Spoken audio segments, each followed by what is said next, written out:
Boh, che ne so, cioè vi voglio pure aiutare, ma veramente vado in difficoltà, cioè calma.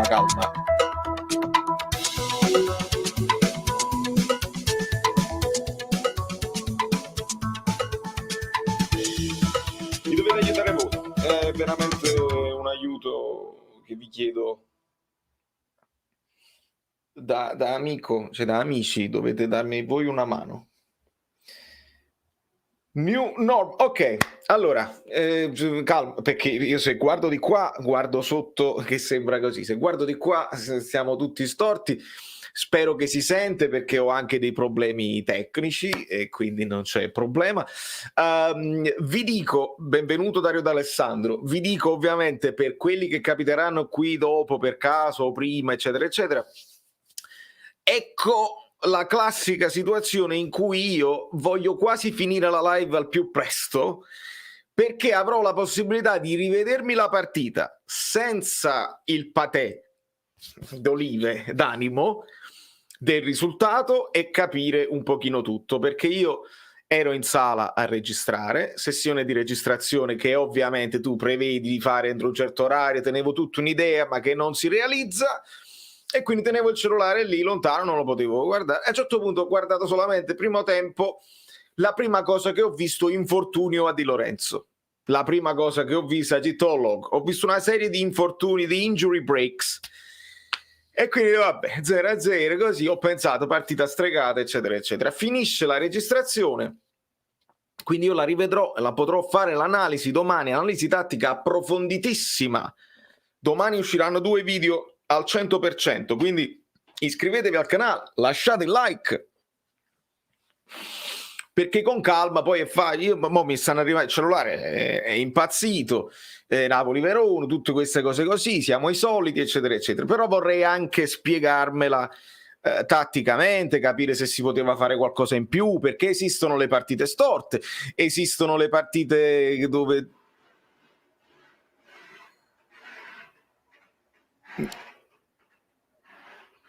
sono scorregge,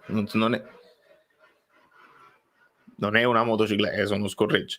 Esistono le partite storte, esistono le partite dove magari l'avversario, anche se è più scarso, è più forte di te, sta messo meglio in campo, non lo so. Però una cosa, adesso che adesso leggerò tutti i commenti, veramente diventa un filo diretto, dove voi mi dite e io vi rispondo, ma più che rispondervi vi ascolto, veramente. Dopo ci sarà anche Guido con la sua analisi. Però io la prima cosa che vado a vedere è questa, per capire un attimo, e vedo che il Cagliari probabilmente ha i punti. Poi ricordiamo sempre che gli XG non dicono tutto nella partita, perché tu puoi fare un grande dominio, un grande assedio e magari non risulta, però io vedo ai punti un Cagliari che meritava qualcosa in più rispetto a noi.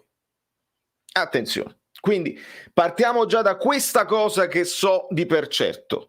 Dopodiché ho potuto guardare a fine partita solamente la papera di Ospina, perché di papera si tratta, sono esseri umani eccetera eccetera, tutti sono esseri umani, si tratta di papera di Ospina lì.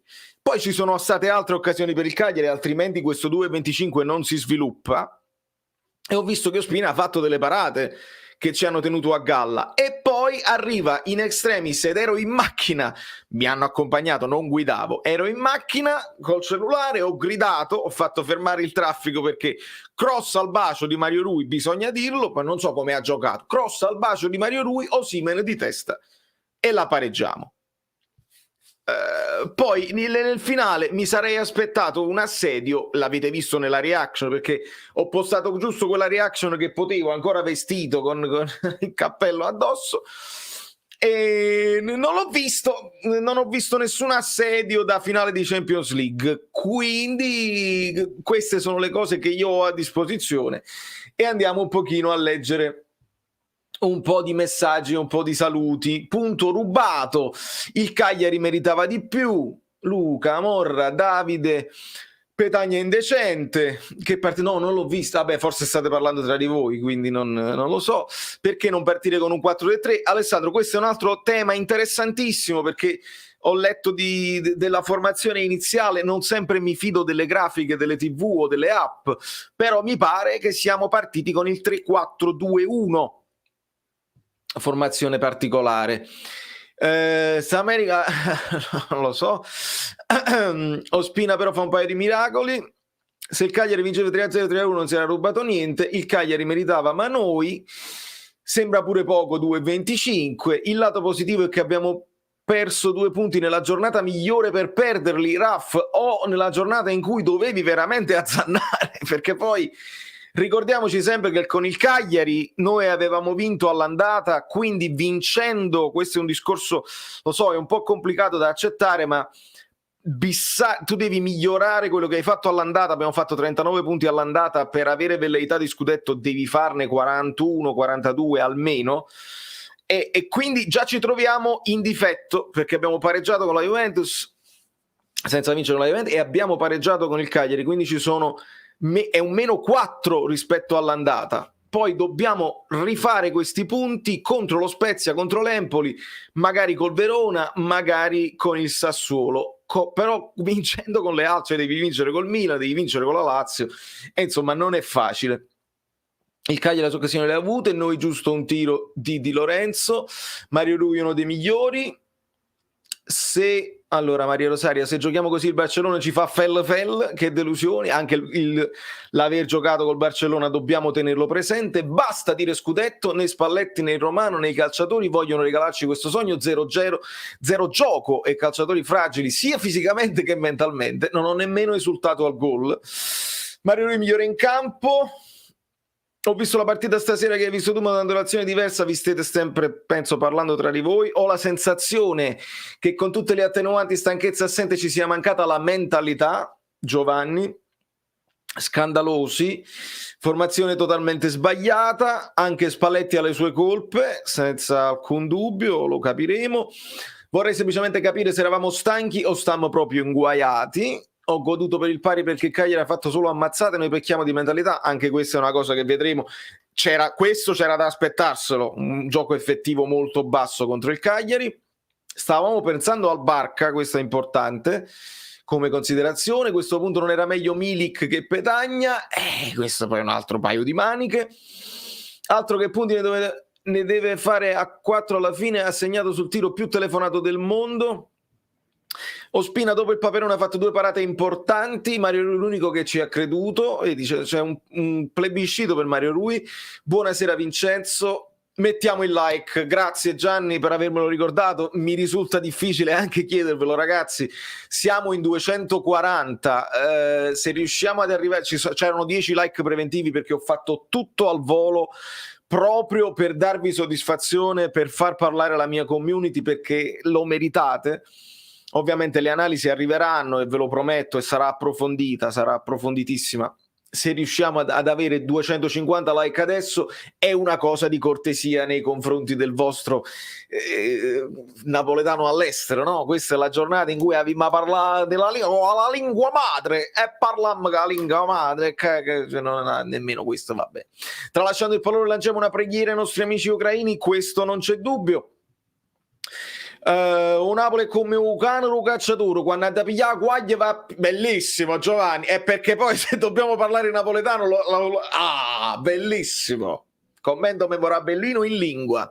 Te la riassumo io: Spalletti cambia modulo, con 3-5-2 doveva farlo a Barcellona non a Cagliari, e papera di Ospina. Valeria, possiamo girarla come vogliamo, ma oggi dovevamo quagliare, un'occasione così non ricapiterà. Questo è indubbio, al di là di tutte le analisi. Ospina miracoloso, mai più la difesa a 3, oscilliamo sempre fra mediocrità e grande squadra, ma al momento dell'upgrade ci caghiamo sotto. Mario Rui, Unas, Malquit non sono giocatori da scudetto. Andy, siamo state pure fortunate che c'era rigore grande per una casa per il Cagliari e 2 paratoni di Ospina, quindi io immagino che Mazzarri starà piangendo da qui fino alla fine del campionato. La peggiore partita della stagione, vergognoso, il Cagliari ha dominato, malissimo Petagna, Elmas, Mertens, Zielinski, male tutti ad eccezione di Rui ed Osimhen. sempre la stessa storia, nei momenti cruciali veniamo meno. Abbiamo voluto pareggiare perché ogni volta dobbiamo staccare da chi arriva all'ordine. Attenzione, c'è polemica. Spalletti ha sbagliato proprio l'impostazione della partita, il 3-5-2 a specchio con una squadra abituata a farlo è un suicidio. Poi voglio capire se 3-5-2 o 3-4-2-1 cambia poco in realtà, ma ve lo dirò con certezza domani. Tecnicamente penso una delle partite più brutte degli ultimi anni, non c'era qualità nel palleggio e onestamente non ho capito questo 3-4-2-1 dato che era andata già male con l'Atalanta. Ma quale assedio? Abbiamo pareggiato per Milano. No, ma quello era quello che mi aspettavo, che volevo guardare. Io l'unica cosa che ho potuto dire in reaction, siamo 1-1, ci sono 2 calci d'angolo, dov'è Ospina? Che poi non è neanche altissimo, quindi vabbè, però fa numero. E non l'ho vista questa cosa qua. Nessuna papera di Ospina, era preoccupato che Koulibaly potesse riviarla, perciò si è mosso in lieve ritardo. Mario Rui Ostalasse pazzesco, l'unico che ha fatto un tiro in porta. Sta America che vola abbiamo capito. Occasione persa, esperimento di Spallettoni fallito. Questi sono i giocatori, il calendario che ci aspetta nelle prossime giornate puzza da quinto, lo so, abbiamo un calendario tostissimo. Questo Spina lo santifichiamo e lo crocifiggiamo, quella è un'abitudine per tutti noi.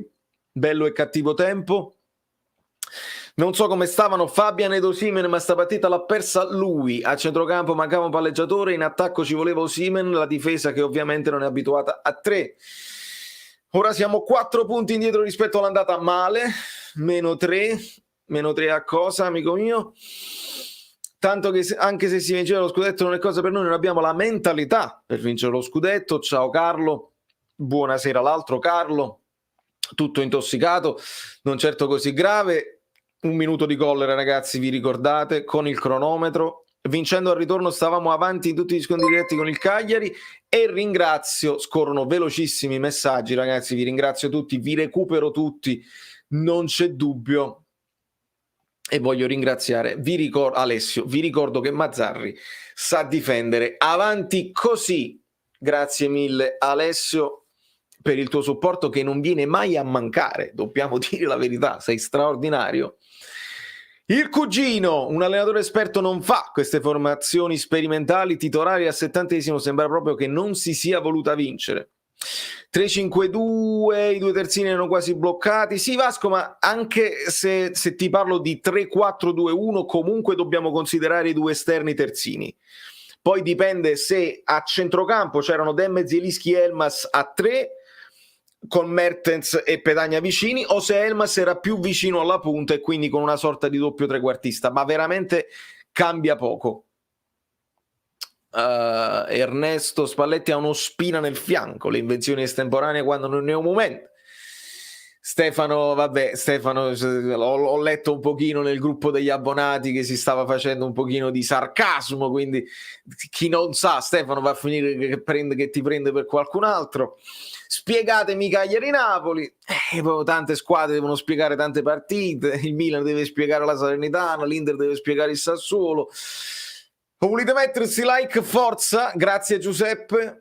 La paura fa 90 e chi sa mette fa 91, chi si fanno sotto quando si deve fare il salto verso l'Olimpo. Un po' di delusione sì, ma diciamoci la verità, chi segue il Napoli da almeno qualche anno si era già preparato a quello che poteva succedere. Tra l'altro sono usciti meme memorabili in tutta la giornata e veramente è così, perché ci metto il napoletano quest'anno, ci aspettavamo il passo falso, ma anche per scaramanzia uno se l'aspetta. Le seconde linee non fanno niente, i nostri portatori di palla si facevano recuperare 20 metri ogni volta senza mordente e come sempre veniamo meno nel momento importante. Ma veramente facile, quale scudetto? Io sono contento se arriviamo quarto, Spalletti thumbs up. E comunque Santino, a me piace ricordarlo perché è chiaro che quando stiamo lì e vediamo l'Inter che è la squadra più forte che arranca e subito a seguire anche il Milan che perde qualche punto e le altre che possono recuperare non ne approfittano, ecco che uno ci mette l'occhio su questa possibilità, le figate. Spalletti ha parlato di figate bellissime, di voler vincere 11-13 partite, lo sappiamo che non è possibile, però è chiaro ricordare ed è giusto ricordare che al di là di quello che fanno gli altri perché al di là di quello che fanno gli altri, il Napoli parte quest'anno per piazzarsi tra le prime 4. Se ci arriviamo non dobbiamo gridare al fallimento o a una stagione fallimentare. Dobbiamo arrivare in Champions, questo è l'obiettivo dichiarato dalla società e credo che stiamo a buon punto, sempre che non si crolli. Dobbiamo sperare che si mantenga bene alta la concentrazione e anche che fisicamente ce la facciamo. Non capisco la solita tardività nei cambi, sinceramente dopo il primo tempo avrebbero dovuto cambiarne almeno 2 visto che era evidente l'inadeguatezza dello schema e di certi giocatori.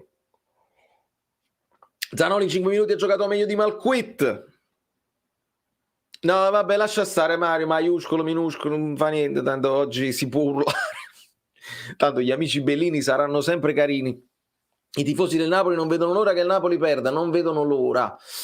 Ennesima delusione, non c'è da stupirsi, questo è il Napoli, smettiamolo di parlare di scudetto e pensiamo di andare in Champions, non abbiamo la mentalità per vincere lo scudetto e stasera si è visto. Paura per il Barcellona. Malquit che sostituisce Di Lorenzo invece che Zanoli, che poi comunque entrerà, a mio avviso è inguardabile. È assurdo come nel giro di 2 settimane siamo ritornati in emergenza totale, oggi nuovamente senza 7 undicesimi e per di più Di Lorenzo a partita in corso. Più calci che calcio, la nostra forza è il palleggio, se metti 3 centrali perdi un palleggiatore, secondo me avrebbe dovuto mettere un asse a destra per palleggiare, che poi secondo me si poteva comunque fare una partita con quelli che c'erano con la formazione normale, spero che gliel'abbiano chiesto a Spalletti. Angioletta, se non gliela passavano bene la palla a Petagna, come doveva fare Chillu Poverel?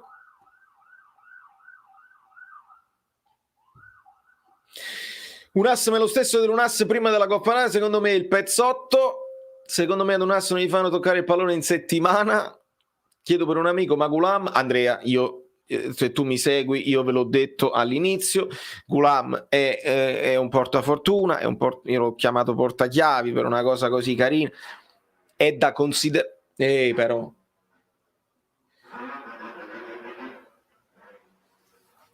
è da considerare infortunato, ragazzi. Il Napoli non vince e Valerio acchiappa i Packer in live, cioè, colpa mia. Vuoi essere spiegato Cagliari-Napoli? Semplici, titolare in Europa League e riserve in campionato. Spalletti out, Felice, tu sei uno di quelli nostri? Felice, ascoltami bene, io mi ricordo il tuo nome, Felice Miele. Non scrivere queste cose, non accetto in questo canale questo linguaggio. Datti una calmata, altrimenti dobbiamo silenziarti, perché non è questo il linguaggio che utilizziamo qua. Ci sono tantissimi canali dove è permesso fare questo linguaggio. Io qua non lo permetto, punto e basta. Datti una regolata, altrimenti qua non venire a scrivere. A me non interessano i numeri, non mi interessa avere 100.000 iscritti o 100.000 messaggi, voglio alzare il livello quanti sono? Sono 17 minuti che sto leggendo commenti tutti di alto livello, di analisi tattica, di delusione, di positività, c'è un ventaglio di possibilità. Questo non è il modo che si fa qua.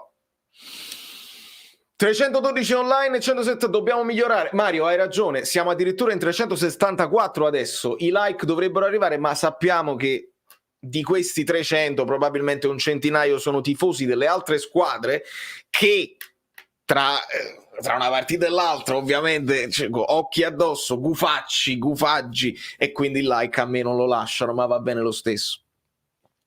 Ziello e Delmas stavano sulla linea con Demme anche perché erano schiacciati dal possesso straripante. Pensa, quindi se aveva il possesso ovviamente dobbiamo parlare di fase difensiva, non scrivere parolacce.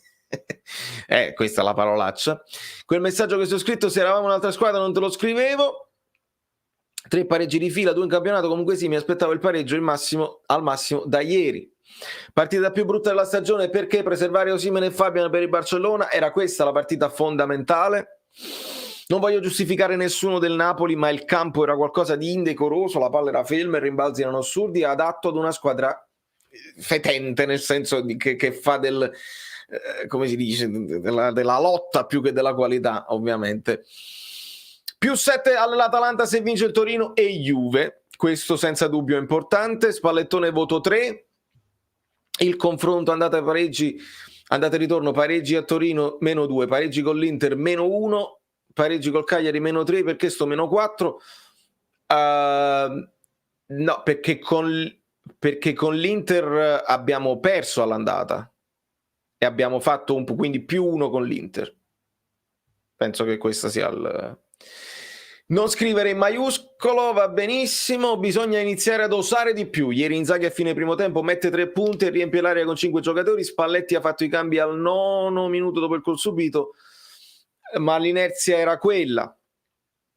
Abbiamo preso un punto dall'Atalanta e Inter, abbiamo tenuto il passo della Juve, vedo positivo, e questo è il pensiero positivo. L'errore non è stato lasciare in panchina Osimhen o Fabian, ma non aver continuato con il 4-2-3-1, e credo che si possa pensarla così. Questa giornata è stata la rivincita delle piccole, vedi Milan, Inter, Juve e Lazio che sono state asfaltate.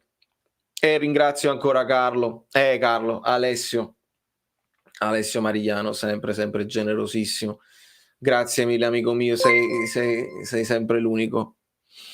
200 like, si può fare di più, Polli. Buonasera a tutti, Fabio, ciao Vale, lasciate i like, iscrivetevi al canale. Napoli-Verona e Napoli-Cagliari ci devono spiegare da 18 anni, la partita che ti cambia la stagione la si stecca sempre. E grazie mille a Fabio Versatile. Mamma mia, un abbraccio Luca, grazie mille.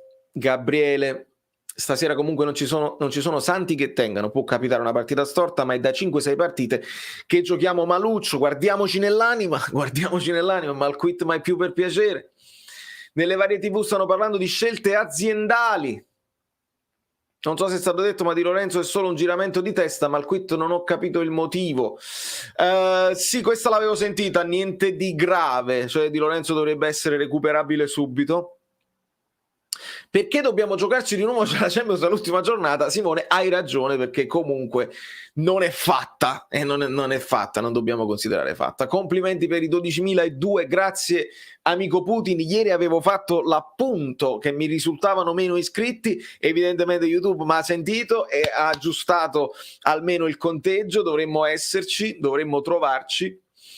Niente aspettavo e niente è successo. Come mai il mister non viene mai posta la domanda perché i ragazzi non accettano la sfida fisica?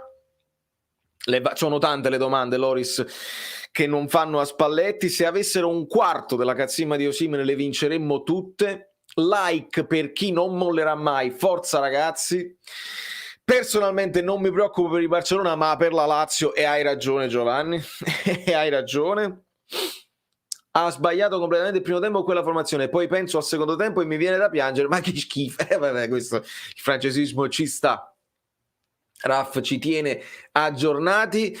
A me non piace la partita del Napoli, Antonella penso non sia piaciuta a nessuno in questo caso, penso non sia piaciuta proprio a nessuno. Vabbè, io non cerco colpevoli, però col cambio modulo non abbiamo creato nulla per 70 minuti, nulla. Sim alto livello, Wagyu. Vedi, alto livello, però poi abbiamo questo tipo di cose. Infortunato, se intendi, Insigne. Io non ho capito perché abbiamo cambiato modulo, perché mannaggia tutto cose. Angela, speriamo che gliel'hanno chiesto a Spalletti, così domani lo valutiamo. Spalletti non l'ha voluta vincere, che senso ha non far giocare Fabian e Osimhen quando mancavano 5 titolari? Credo non fossero al meglio, credo non potessero reggere tutta la partita. Unica nota positiva, i 100 più iscritti qualcosa si muove. Umberto Livello, nomen omen, alziamo il livello. Vedi che poi lui si chiama Umberto Livello, il livello lo spinge in alto. Grazie mille amico mio, tantissimo. Allora, con tutti gli infortunati che abbiamo, siamo nella stessa situazione di dicembre, praticamente a distanza di poco dall'ondata natalizia. È vero, ci ritroviamo lì. L'amico River Johnny, tu amico mio, l'hai fatto il tuo dovere ieri e stavi quasi per fare più del possibile con la tua Salernitana, e poi il Napoli è venuto meno. Ho visto Mertens sbagliare passaggi, ma al quit anche tanti errori. Di Lorenzo farsi male, Mario che alza una mano quasi per prendere il pallone. Ospina solo sfortunato, loro secondo me fallosi. Non me ne vogliate, ma Elmas, non è piaciuta a Stellina la prestazione di Elmas. Steccare una partita ogni tanto ci sta. Spalletti ha le sue colpe, come nel mettere la difesa a 3 solo in casi eccezionali e non continuità. Adesso restiamo positivi e non massacriamo nessuno. Siamo all'ennesima delusione. Delusione Spalletti enorme, Inter Bacca Cagliari 3 partite giocate con l'obiettivo di non perdere, pessimo.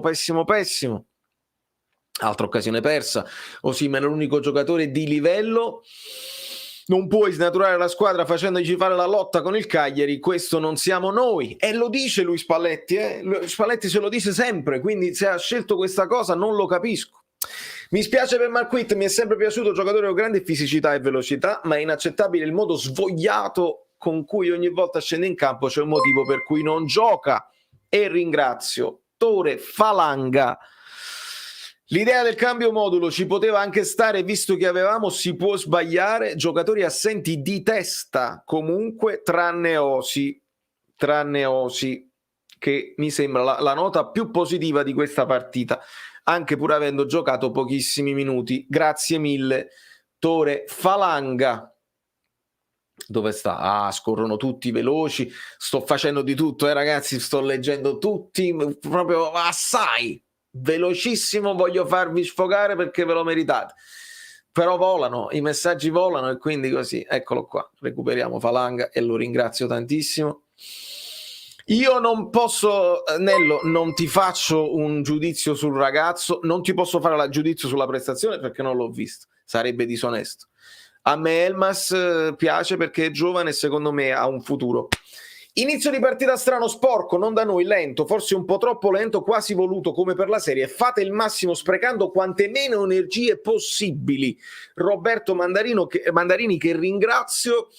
Quindi anche un po', secondo te, il voler non dare tutto perché c'è una partita col Barcellona dove il Napoli parte da un pareggio e si potrebbe anche giocare un sogno lì. Spero che questa cosa sia inconsapevole, non una scelta, non una richiesta da parte del tecnico o una scelta dei giocatori individuale, perché quello sarebbe preoccupante. Se è inconsapevole non ci puoi fare nulla. Volano tutti i messaggi. Ringrazio Luca, minuto di collera e stiamo bene. Storicamente stecchiamo quando le altre si fermano, intanto siamo a -3 rispetto al girone d'andata e io devo riprendere fiato. I like.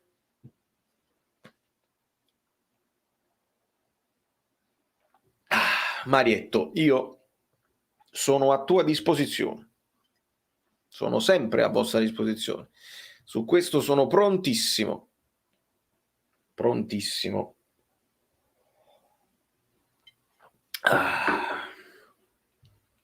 Giocatori assenti di testa e gol di Osi di testa, ringraziamo che c'è stato lui. E Tiram Annanz, dovresti leggere le dichiarazioni di Spalletti, ci sono tutte le risposte. Fabian aveva 20 minuti, ok. Osimhen non doveva manco essere convocato, ha dato lui la disponibilità, che poi la disponibilità, ve l'ho detto nel video di ieri, che Osimhen, anche se sta così e così, lui la partita la vuole giocare sempre, e su questo non avevo alcun dubbio.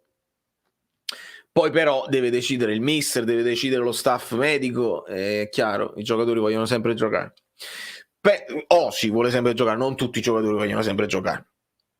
Ho visto per esempio sostituzione chiesta da Dybala durante il derby, mi sembrava che stava proprio a posto, cioè proprio il linguaggio del corpo, proprio no, sto bene, giusto un fastidio, voglio giocare la Champions, mi è sembrato così. Siamo secondi con Inter a 2 da Milan, ma che si vuole di più? Ce la giocheremo fino alla fine. Chi segue il Napoli da tempo sa che era prevedibile, questa partita è l'ennesima dimostrazione che il problema per me è dirigenziale. Dopo una partita del genere vorrei Nedved in tribuna per mentalizzare. Leonardo dice che si supportano gli amici, ma quando è bellino nel momento del bisogno, e adesso c'è bisogno. Ad ogni live mi chiede se può partecipare, mo te lo mando a New York. Quanto è bellino. Dai un abbraccione a Leonardo, un bacio fortissimo. Oggi è un po' complicato aprire i telefoni, aprire a tutti, perché veramente volevo raccogliere più messaggi possibili. Poi tra un pochino arriverà Guido che ci darà un'analisi almeno più tecnica, perché io oggi non ve la posso fare. Però dai un abbraccio, Leonardo, un bacio e un abbraccio fortissimo per la tua presenza. Non mi è piaciuta la formazione, troppo difensiva con 3 centrali, con un Elmas da schiaffi, Fabiano Osimhen a scaldare la panchina, un'occasione unica. Migliorare la fascia, che era del grande Gulam, inserire un giocatore alla Joao Predon in aiuto, sì, questo senza dubbio. Luca Leardi, Vale, sono deluso per la mentalità vista. Meno male che ci sei tu, ti voglio bene anch'io, Luca, e noi ci dobbiamo stringere tra di noi quando succedono queste cose. domani io mo mi vedete quasi sereno perché amo il mio lavoro, perché ho fatto una cosa bellissima oggi. Spero insomma di potervi far vedere i frutti di questo video. Oggi abbiamo registrato audio, domani registriamo video. Adoro quello che faccio, la gente con cui lavoro, e quindi sono contento. Poi accendo il cellulare e vedo quella roba lì.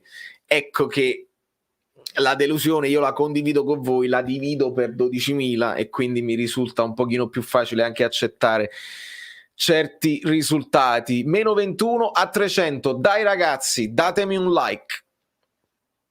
Vedendo la prestazione di Valquist, a questo punto avrei voluto subito Zanoli dentro, perché essendo un giovane ha voglia di farsi notare. Osimhen e Zanoli sono entrati con grinta che ai compagni mancava, ma allora i cambi servono a qualcosa, perché farli tutti negli 15-20 minuti se la partita gira male? Questa è una cosa che a Spalletti va chiesta. Alla fine Ospina ci ha salvato, incredibile Osimhen dalla carica e nessuno lo ascolta. Mi dovete spiegare perché in questi ultimi 2 anni gli infortuni sono stati tanti e tutti capitati nel giro di pochissimo e fino a 3 anni quasi inesistente. Questo è un tema, Carlo, è un tema sempre. Elmas può crescere tanto, secondo me, al difetto di tenere palla un secondo di troppo. I medici non volevano far giocare Fabian, più di 20 minuti aveva il rischio di strapparsi, e questo, vedi, è un quote unquote, cioè sono le parole di Spalletti. Stefanuccio, rosso-nero. Oggi ti dicevo che partite facili non ci sono più, ma che è tutto aperto per Inter, Milan e Napoli, al di là del risultato di Cagliari che ci può stare. Buon campionato e complimenti. Grazie Stefano, amico tifoso del Milan che ci sta seguendo da un po' con molta sportività. Sì, stiamo ancora tutti là. Inizia il countdown, fate felice Polli, per favore. Quelli a disposizione per non rischiare tutti e quattro. Si poteva partire con Mertens a sinistra, Zielo sotto punto e un'alzata. Certo che si poteva, senza dubbio, giocandoti Elmas nel secondo tempo, certo, ma puoi anche giocarti Mertens nel secondo tempo, puoi giocare con Mertens prima punta e ti giochi Petagna nel secondo tempo, puoi tenere Elmas direttamente a sinistra nella zona di Insigne, che è proprio secondo me il suo ruolo naturale, con un asse a destra, Zielinski sotto punta, o puoi mettere Zielinski a centrocampo e tieni Mertens. Si potevano fare un sacco di cose col senno di poi, tantissime. Gioia di stasera, hanno appena iniziato con... benissimo. Appena hanno iniziato con l'ave col fuoco, Osimhen l'ha buttata dentro. Perfetto. Sweet Pasta, grazie mille perché ci hai ricordato questa cosa, perché non avevo dubbi al riguardo.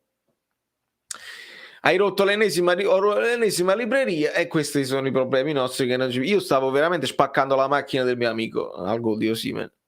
Andavano messi dall'inizio e poi pensi ai cambi.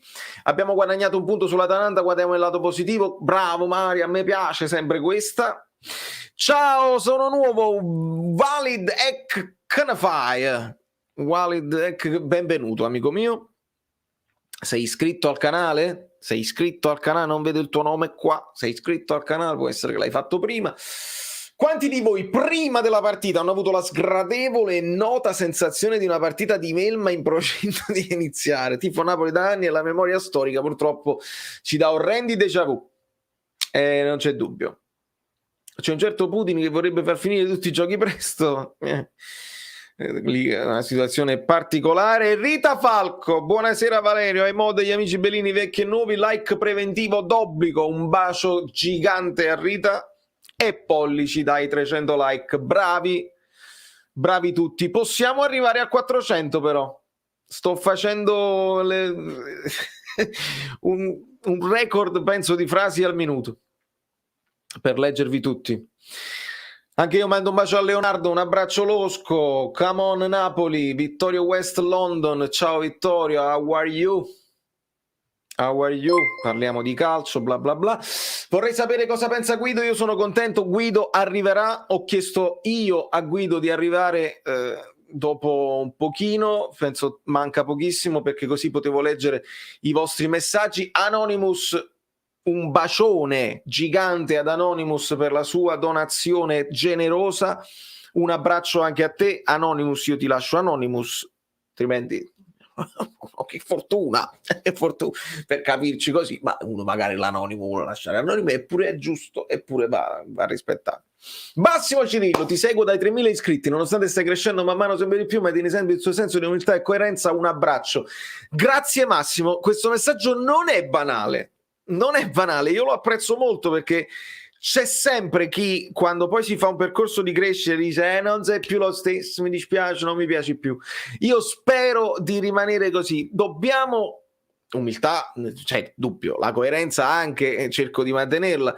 Spero di non risultare cambiato, nonostante però dobbiamo sempre tenere presente che, come i giocatori, come le squadre, come le relazioni tra fidanzati e come tutte le persone, ci deve essere una crescita, e la crescita può essere cambiamento in meglio o in peggio.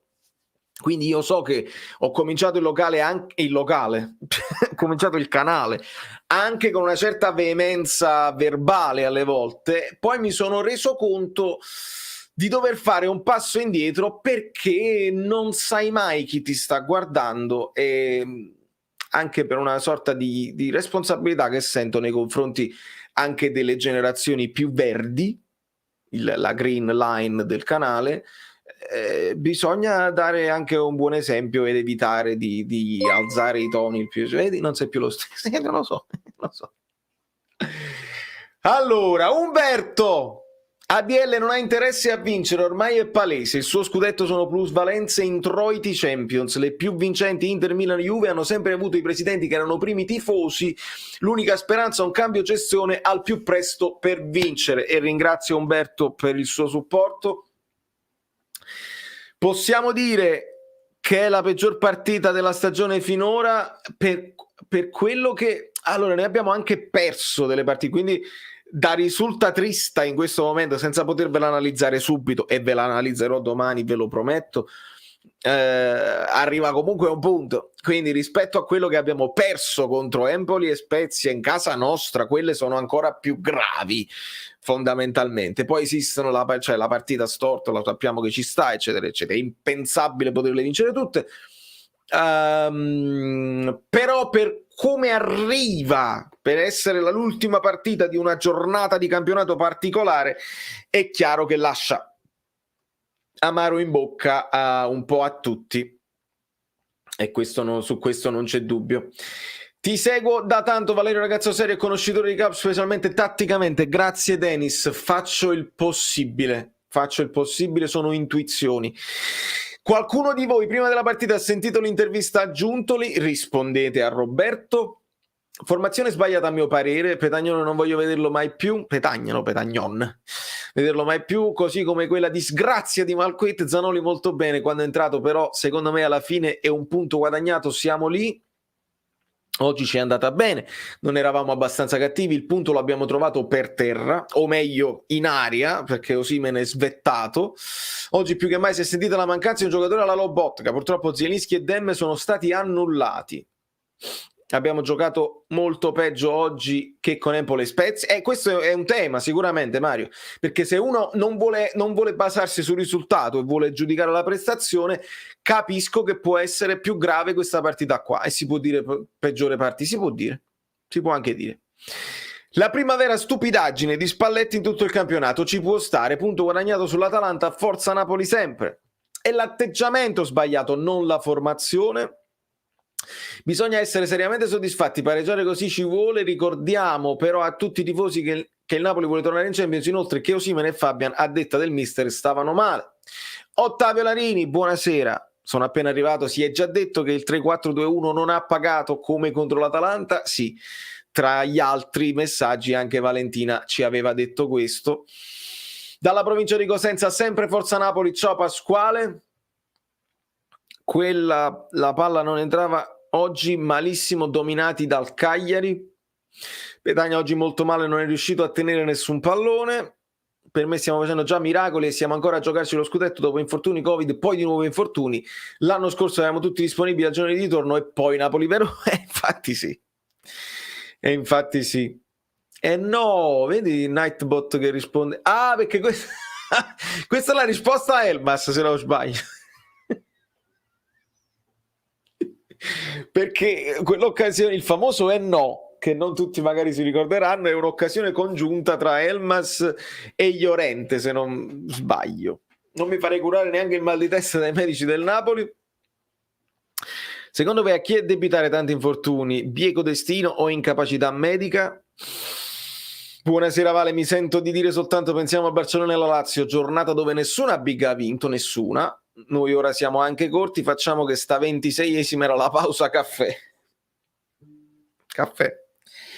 Caffè, caffè.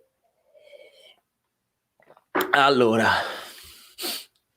abbiamo posato la prima pietra. 2 mesi e apriamo. Ho aperto il locale. Il locale canale, sì. Petagna non è un giocatore da Napoli, possibile non ci sia nessun attaccante che possa sostituire con tanta ribrezia. Ribrezia. Angela che saluta Falco. La cosa positiva è vedere come questo canale mi ha cambiato mentalità. Mi stavo appiccicando con mio padre perché volevo uscire dall'Europa League giovedì per concentrarsi sul campionato. Grande Valentina, è anche difficile. Certe convinzioni è difficile scrollarle. Buonasera, ma non lo vuole vincere nessuno sto scudetto? In tanti lo vogliamo vincere, amico mio, solo che è veramente difficile, è veramente complicata per tantissimi motivi. Ricordi il Napoli del 91? Quanti infortuni avevamo quella stagione? Praticamente zero. E giocavano sempre gli stessi, con la formazione al completo siamo molto forti, ma quante ne abbiamo giocate di partite con la formazione base, è chiaro. Abbiamo fatto sembrare il Cagliari o Barcellona. Grazie Spalletti.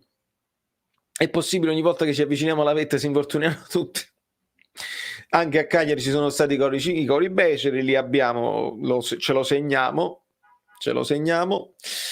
Nel senso, avete visto sicuramente anche voi l'atteggiamento arrendevole, anche nel solo voler dire che possiamo provarci. Bevo, hai ragione. Hai ragione. Quanti like stiamo, ragazzi? Giusto per vedere se riusciamo a raggiungere i 400 in questa giornata un po' così.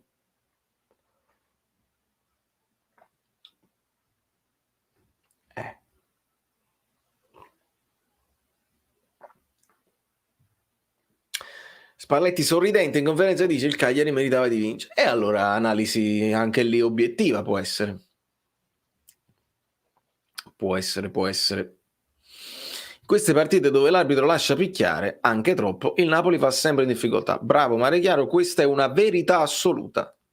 Una verità assoluta. Quando si gioca poco, il Napoli o perde o pareggia e va sempre in difficoltà. 3-6-5, si può fare qualcosa in più.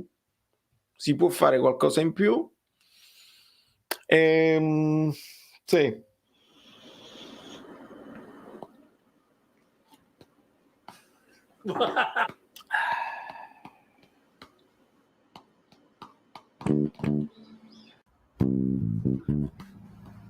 Stai fermo, ferma. Basta.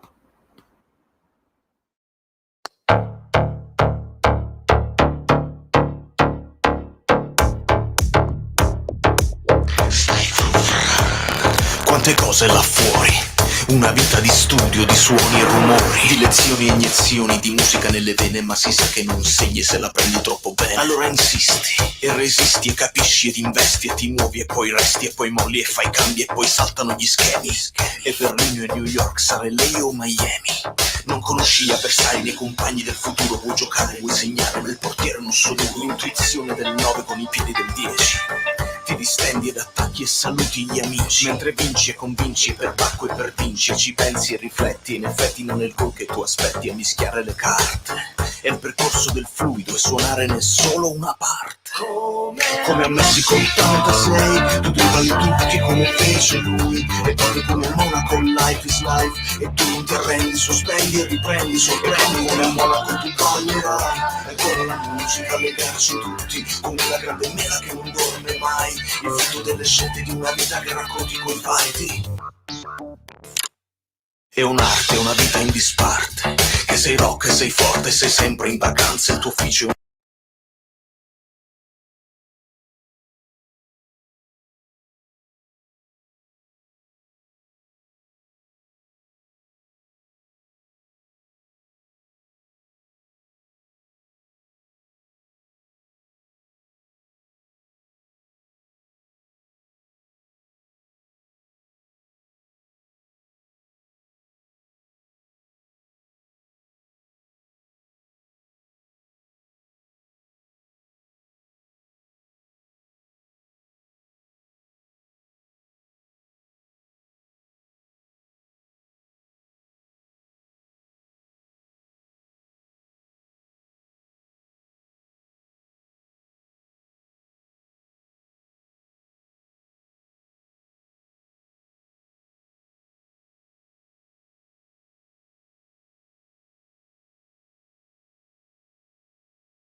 Frank Parziale, sei un grande. Perché quando Luca dice ho perso la voce, la mia risposta è stata sì, ho cantato. Ho dovuto registrare i cori. Frank Parziale, un bacio gigante e un abbraccio da napoletani all'estero, proprio bello, come se Covid non esistesse, proprio un abbraccio fraterno, altrimenti veramente...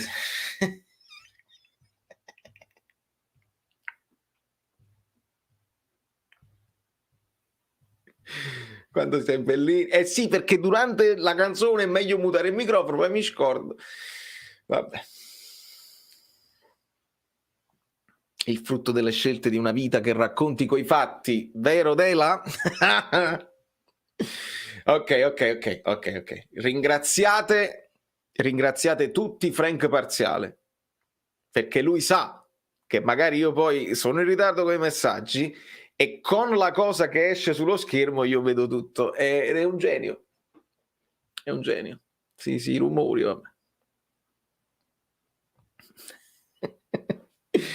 Ok, audio parziale. Sì. Serata umida, le lacrime di Mazzarri sono arrivate fino a qui. Meglio muto che nudo, senza dubbio, evitiamo. Che Coboccia non lo vedo da anni, mamma mia come mi manca anche a me, da morire.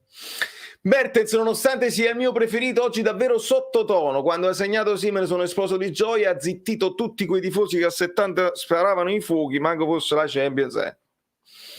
Come nei film di Chaplin.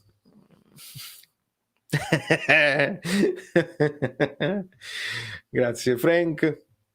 Vale, io ti voglio bene, ma stasera sembri ubriaca. No, quale ubriaca? Valeria, sul pezzo. Non ho visto la partita, quindi il Napoli non può farmi nessun effetto del genere. Un pochino di caffè corretto al mattino per registrare meglio, sì, però non sto ubriaco assolutamente. Allora... Leonardo, ma se Frank Parziale dona 10 euro, quello completo, quello definitivo, quanto dona? E in effetti Frank spesso è andato oltre i limiti del seminato. Allora, un abbraccione Frank, sempre. È un genio completo, mica parziale. Allora ragazzi, volano tutti i messaggi, mancano 5 like. Scusa caro Valerio, ma non ce la faccio più a vedere questi scandali. Malquit e Petagna devono andare nell'indifferenziato. 2 scandali. Per me è successo qualcosa come col Verona, forse anche la partita col Barça ha condizionato, però un po' di grinta, ci hanno distrutto la difesa a 3, non va bene, Dilo è mancato, mentalità. E c'è un po' di tutto in questo commento, eh?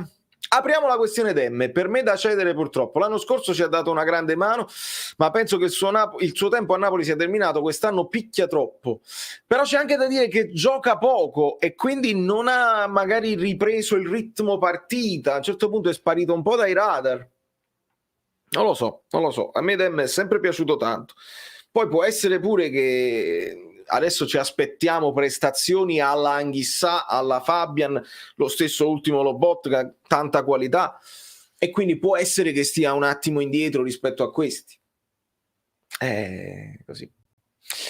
Sono eletto a ridere come un ebete, siete grandi tutti, questo è il mio piacere, fa Pietro, il mio piacere di farvi comunque, di strapparvi un sorriso anche nei momenti così un po' di difficoltà.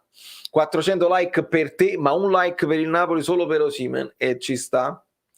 Terzo 1-1 di fila, 40p, 400 like. Bravi.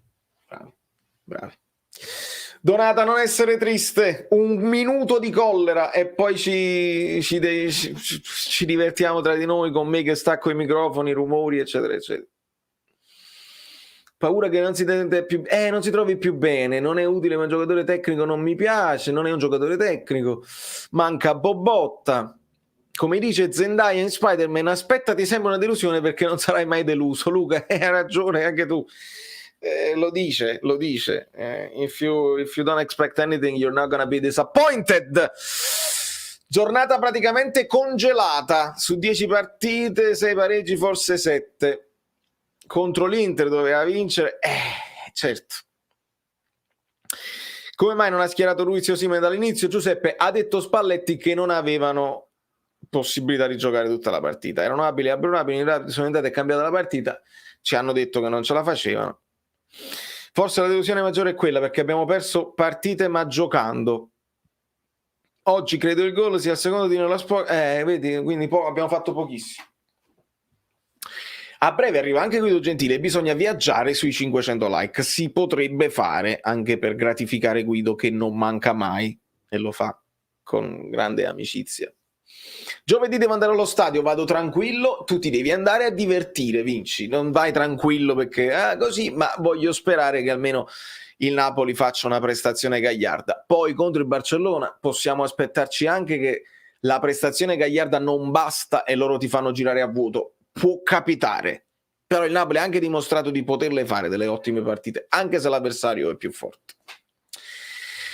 Fate come me, amici del Napoli, non pensate ai 2 punti persi, l'Inter ha perso e un punto recuperato, come penso io per il mio Milan. Tanti tifosi vogliono uscire dall'Europa per lo scudetto perché ormai sono tanti 30 e più di attesa per gente come noi che abbiamo visto e goduto i primi 2. Sì, ma non è che quanto è passato dall'ultima Europa League vinta, dall'ultima, è chiaro, uno dice comunque non la vinciamo, ma io ti potrei rispondere, Davide, pure comunque lo scudetto non lo vinciamo. Cioè io non sono convinto che uscire dall'Europa League ti faccia vincere, perché l'anno scorso siamo usciti dall'Europa League subito e comunque c'è stata Napoli-Verona e non abbiamo raggiunto l'obiettivo. Cioè io non la vedo come una cosa positiva saltare un paio di partite così. La controprova non ce l'abbiamo mai, non ce l'avremo mai. Magari non c'era la partita così, comunque si infortunava Insigne, comunque dovevi fare una serie di cose e magari potevi pur perdere oggi, che ne sai che magari non hai avuto un pochino di energie mentali in più, perché almeno col Barcellona, che ne sai, potrebbe essere, potrebbe anche non essere. Rigore non l'ho visto, amico mio, dove sta? Mare Chiaro, devo rivedere tutto. Domani vi prometto che sarò preciso su tutto, anche sul VAR rivista. Che tenerezze che sparano i fuochi. Demme in questa stagione non ha mai quasi giocato, a un certo punto mi ero pure dimenticato. Non faccio tutto, bisogna farlo giocare. Non iniziate a dare addosso a Demme, oltre ad essersi preso il Napoli in mano l'anno scorso, quest'anno quando ha chiamato ha sempre risposto presente, legge la partita come pochi. Io con Demme arrizzo. Chi ha giocato oggi non so da quanto tempo non lo faceva, è normale, è pure questa, è pure questo. Secondo te perché un asso non parte mai titolare? Se Malquit non dà tutte queste garanzie non possiamo rischiare Zanoli, domanda a Spalletti da fare sicuramente. Avete visto?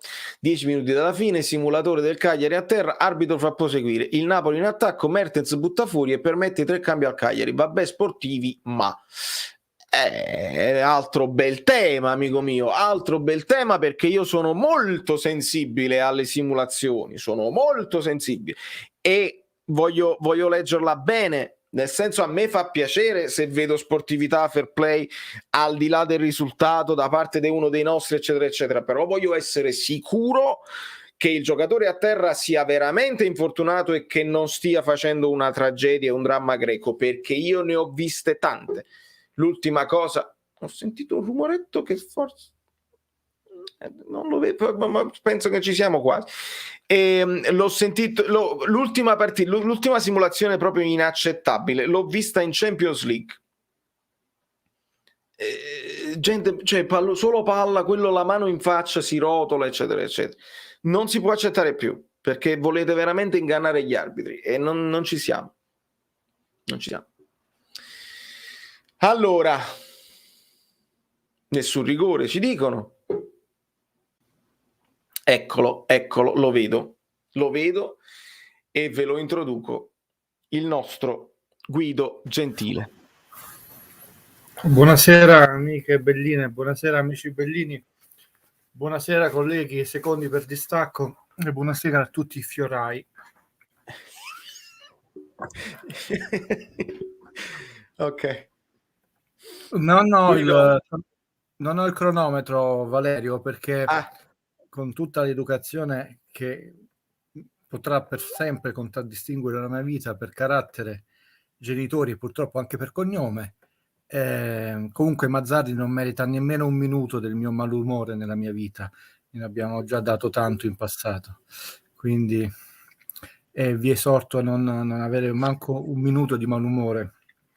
Okay. Napoli perde una brutta partita stasera perché sulla carta è un pareggio, ma è peggio di una sconfitta, di una delle partite più orribili con l'H, e io non amo il cinema horror nella vita, infatti se non ci fate caso non viene mai nominato nel mio canale, ma horror non per la presenza del soprannaturale, perché di soprannaturale stasera non c'era nulla, ma proprio perché era brutta, e io di partite della mia vita ne ho viste, me le ricordo anche piuttosto bene, che da un punto di vista, non so come ti divertirai domani mattina, ti dovrai ubriacare per inventarti qualcosa, da un punto di vista proprio degli elementi calcistici non tattici, proprio minimi, non ci offre nulla, chiaramente molta foga e poco altro, una partita veramente orribile. Al 34esimo secondo l'azione si era già fermata 2 volte e mezza ed è stata tutta così la partita, tutta così. Appena li sfioravi morivano anche i nipoti della 7ª generazione. Siete ridicoli, muscoli, tatuaggi, ma lo dico a tutti i giocatori di qualunque squadra, siete ridicoli, il calcio sta morendo perché offrite degli spettacoli indecenti, e non mi piace nemmeno le espressioni di un tempo, il calcio non è uno sport per signorine, no, perché le signorine sono molto più efficienti, spettacolari e corrette. Sarebbe un complimento dirvi il calcio non è uno sport. Che ve li fate a fare tutti quei tatuaggi? Se uno incrocia lo sfiore dietro i capelli ed è morta tutta una generazione, non solo lui. Oggi abbiamo visto una partita, per mestiere uno se le vede, ma veramente 2 ore della propria vita buttate. Poi calcisticamente, come possiamo dire, il Napoli le 2 volte, e io ve l'avevo detto, 3-5-2, sprazzi di partite quando stai portando a casa il risultato, ma il Napoli giocare dall'inizio una partita 3-5-2 non ha gli uomini, ed è il modulo di chi non sa giocare a pallone, palla avanti, foga, eccetera, e noi abbiamo gli uomini, e oggi non avevamo manco la fisicità, perché se dovevamo perdere Anguissà, Fabian e anche l'intelligenza e la personalità che sta mostrando Lobotka in queste partite, che si va a prendere la palla bassa, circondato, non circondato, qualità di passaggio, velocità di pensiero che è mancata oggi. Napoli è stato lento di pensiero, lento di piede, lento di tutto, e si è fatto travolgere da una non squadra. Il Napoli oggi ha fatto 323 passaggi, che è la seconda peggior prestazione dell'anno, ha dato una velocità media di 5,86, la peggiore prestazione dell'anno, 7 tiri tentati, la peggiore prestazione dell'anno. È tutto così, ho detto sì, 54% di possesso palla, ce la facciamo la birra, ho detto 22 falli fatti, la peggiore prestazione dell'anno. Ok. Io ve l'avevo anticipato, ho detto nel girone di ritorno non si gioca, me l'ha detto un allenatore NBA che è venuto in Italia e ha vinto, come si chiama, non uno scappato di casa, che anche si è allenato il basket, e non lo nomino, è uno che ha vinto Coppe Campioni del basket, per dire, non è che ha allenato squadrette di sera, io non sono nessuno, ma lui nelle chiacchierate che mi ha insegnato tante cose. Secondo tempo non si gioca, e i gironi di ritorno non si gioca. 34esimo secondo, già avevamo fermato l'azione più volte. Male noi a rimanere ingabbiati in una non partita, ma è stata colpa del Napoli perché lento di testa e lento di piede. Questo è quello che mi sento di dire da un punto di vista, quel poco che possiamo dire da un punto di vista calcistico, di una partita che ha offerto nulla, se tutte le fragilità.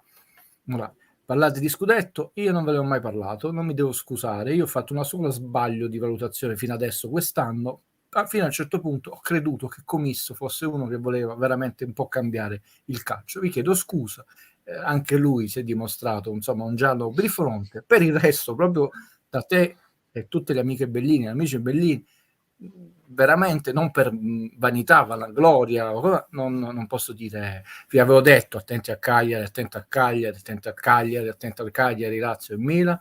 Oggi abbiamo 3 punti in meno, se perderemo oggi Oggi abbiamo sprecato, usando un gergo tennistico, una palla break, e da palla break abbiamo perso un set. Penso un po' che polli.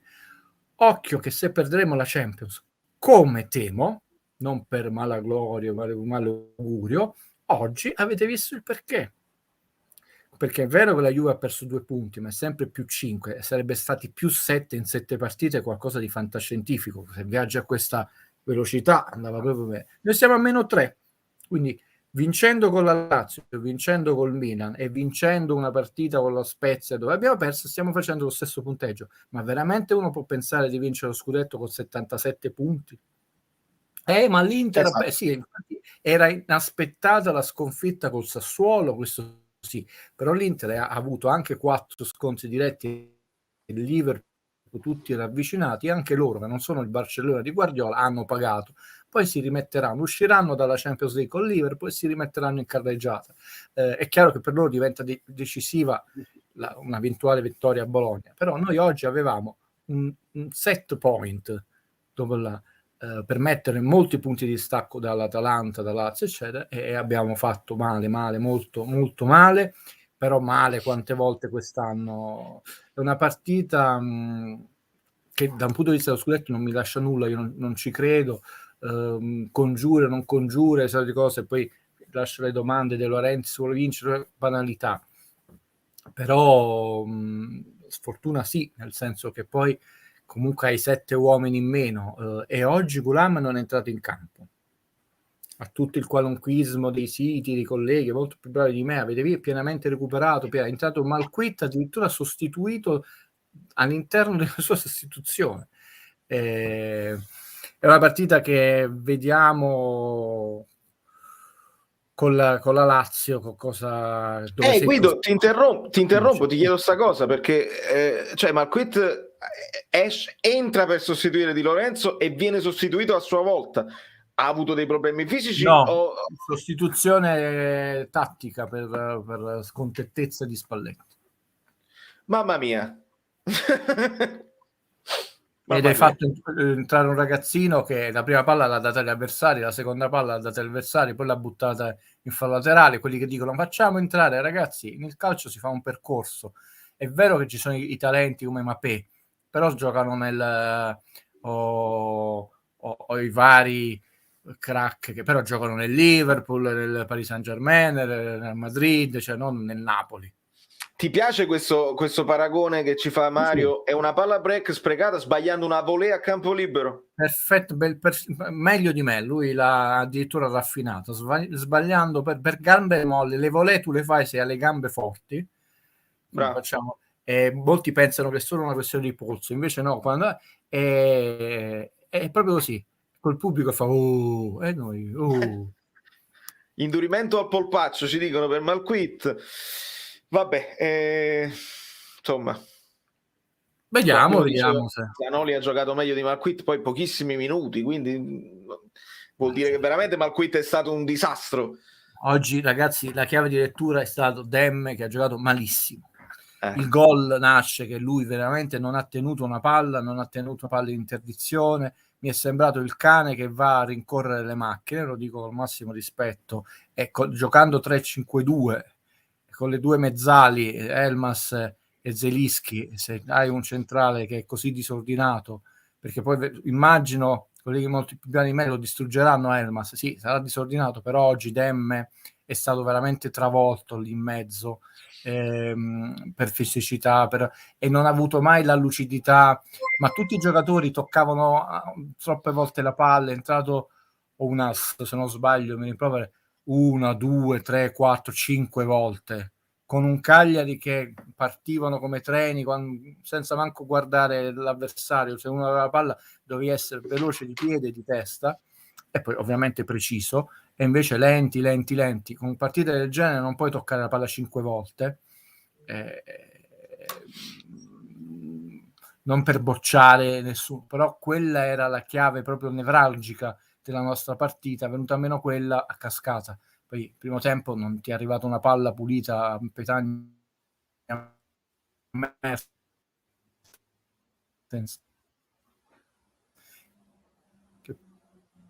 Ti sei un attimo frizzato. Hanno avuto qualcosa, si sono riusciti appena l'Inter ti rimetto dentro, fai un entra esci perché ti vedo bloccato in questo momento. Ok, adesso ti rivedo bene. Vai.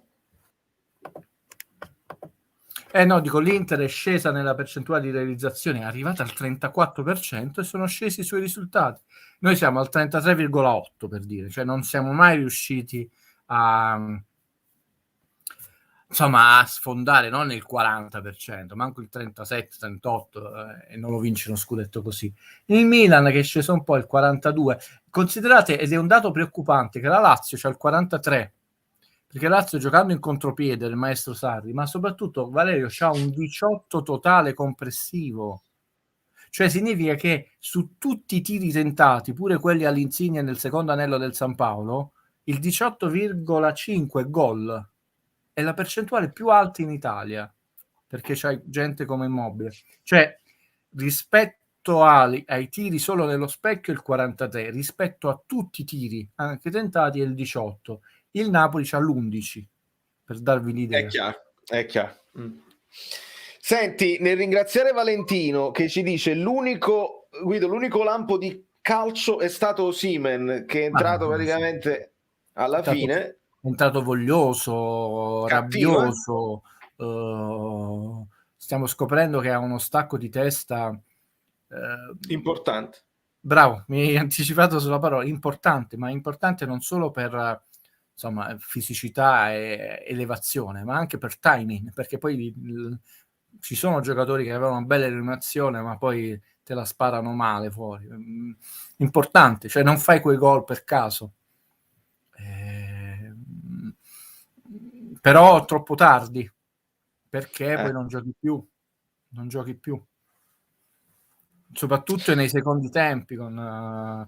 Chiaro, l'allenatore può dire erano a rischio infortunio e quindi io li metto prima e poi li tolgo dopo 8 minuti, la sfortuna, ma oggi non me la prenderei su 1 o 2 giocatori, c'è tutta una serie di concause. Non sei riuscito a venire a capo di una partita pessima, questo è l'anticalcio, poi perciò noi non vendiamo i diritti, ma quale tifoso di qualunque nazione, Valerio, si può vedere una partita del genere? Dopo un minuto rimanda a quel paese, cioè, si fa vedere la peggiore serie su Netflix, è molto meglio. Ma sì. Nel frattempo ringrazio Fabio che ci ricordava che ieri Bargigia aveva detto mi stupirebbe una vittoria del Napoli a Cagliari. Sensitivo? Ti chiedeva Fabio. Allora, a prescindere da quelle che possono essere, le lascio a voi, le antipatie, pure io posso essere antipatico a molti di voi, visto certe situazioni che si stanno verificando, e sono assolutamente, anzi, concordo con voi, sono d'accordo. In un film, cioè uno dei film più belli della storia del cinema, che secondo me adesso vi rende l'idea di quello che disse Marotta, che si chiama Lo Spaccone, dove Paul Newman doveva solo vincere l'Oscar. Lui è probabilmente il più grande talento in quel momento del biliardo, dove va a sfidare Minnesota Fets. Giocano questa partita epica e Minnesota Fets è all'angolo, sta perdendo e giocano a soldi, no?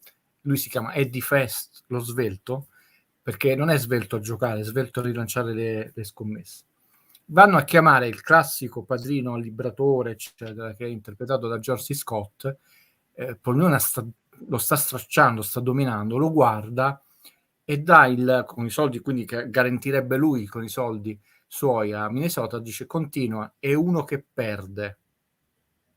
Ecco, io papà e nonno, e non sono tifoso perché erano papà e nonno, sono stato proprio quasi colpito da questo tifo, no? Quindi non lo dico da chi dice non lo è. Il Napoli è una squadra che perde. Il problema è che poi noi continuiamo a perdere, mentre Eddie lo svelto si fa letteralmente le ossa, cioè gli spaccano le mani, che per un giocatore del biliardo è tutto, e a fine spaccone recupera questo film. cioè ha imparato, cioè lui dice adesso so che significa, mi sono fatto la spina dorsale, noi continuiamo a stare appresso ai sogni, alla citazione di Shakespeare, sempre la stessa, lo scudetto, le comunicate, eccetera, lì. Però oggi è Napoli-Verona, domani è questo qua, come si chiama? Marotta non direbbe quella cosa, non è cattiveria, perché noi siamo una che perde. Se noi andiamo a vedere di quante volte nel corso di questi anni, quando c'era la possibilità di mettere la famosa mettere pressione, e tu invece che messaggio hai dato al campionato? Di debolezza. Ecco, noi siamo come lo spaccone nel primo tempo. Che poi Bargigia, onestamente tantissimi altri anche tifosi del Napoli l'hanno pensata Bargigia così. Sembra un santone particolarmente antipatico nel modo di dire le cose, e quindi ci può stare un rifiuto alla Marotta, che è il titano dei manager, l'ha detto in Italia dal punto di vista calcistico, l'ha detto con molta più pacatezza e signorilità, cioè non l'ha detto il Napoli perde, lui ha indicato quali sono le squadre per lui pericolose. Perché è così, nello sport è così, cioè nello sport l'avversario sente qual è l'avversario che ti fa veramente paura e che quando è scattato qualcosa dice cavolo, quest'anno lo devo tenere veramente in considerazione. E no, io ve l'ho detto, Roma-Napoli, ma che campionato sta facendo la Roma? Sto campionato eccezionale, no? Però che cosa si disse dopo quella partita? Stati appresso a quei giornalisti, bisogna vincere tu. No, non è che bisogna vincere tutte, però sono le partite spartiacque, dove tra l'altro avevamo una Roma non ferita, una Roma schizofrenica, litigiosa, che aveva preso mazzate, Mourinho aveva messo alla porta metà squadra, l'ambiente in città era drammaticamente là, dovevi azzannare, sportivamente parlando, e dare quel messaggio al campionato: attenzione, non siamo il Napoli, lo spaccone degli altri anni, questo è uno che perde, siamo lo spaccone del secondo tempo, che si è fatto le ossa, e quest'anno vinciamo noi. Sì. Ringrazio assai, visto che oggi è la giornata della lingua madre, anche il Napoli ha scritto tutti i post in napoletano, quindi assai Mario Cutulo per il suo supporto, e nel messaggio ci diceva che bene o male la formazione, visto quelli che avevamo a disposizione, era più o meno obbligata.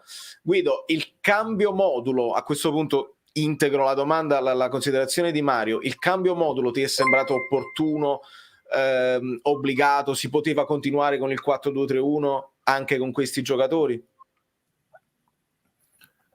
Io credo che questa è una diciamo chiacchierata privata che solamente Spalletti con i suoi più stretti collaboratori faranno e farebbero, non la direbbe nessuno, manco ai giornalisti, quelli più amici, più fedeli, salvo che veramente non ci siano congiure a volerla perdere. Penso che lui mai e poi mai avrebbe cambiato. Tra l'altro, siccome io sono un anticomplottista, seguendo la logica deduttiva di Sherlock, no?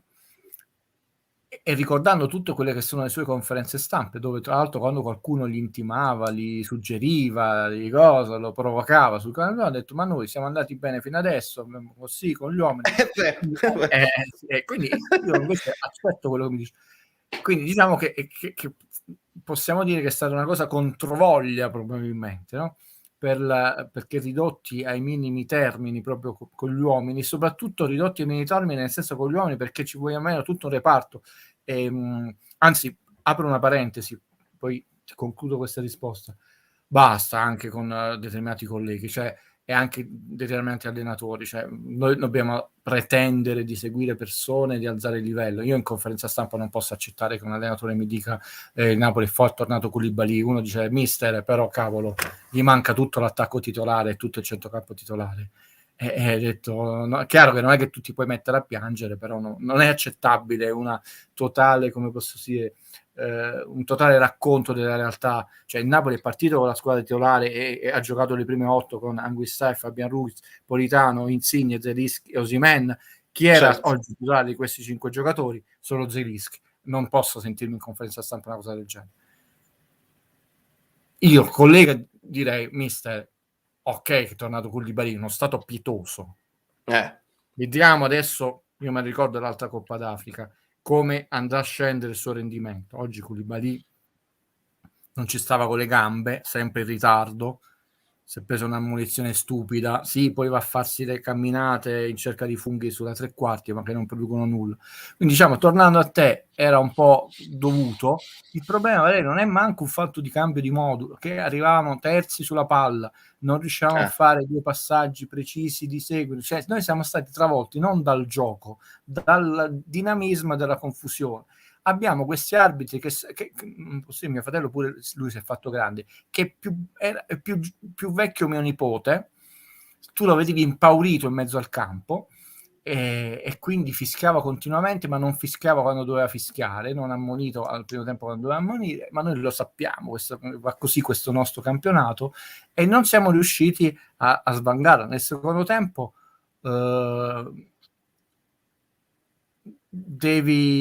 se la vuoi vincere devi fischiarli prima quei campi, e se sono a rischio infortunio allora no, basta, non va fatti, o non la vinco così o non la vinco così, perché non puoi pensare che 20 minuti di un secondo tempo a Cagliari, che ti concederà 20 minuti di tempo effettivo, quello è stato 20:02, cioè, tu la vinci. Poi lo Spina è vero che fa una mezza papera, però Demme preso in mezzo, non fa interdizione, il tiro è un tiro stupido, sporco, però ha fatto anche due miracoli, che ne dicano.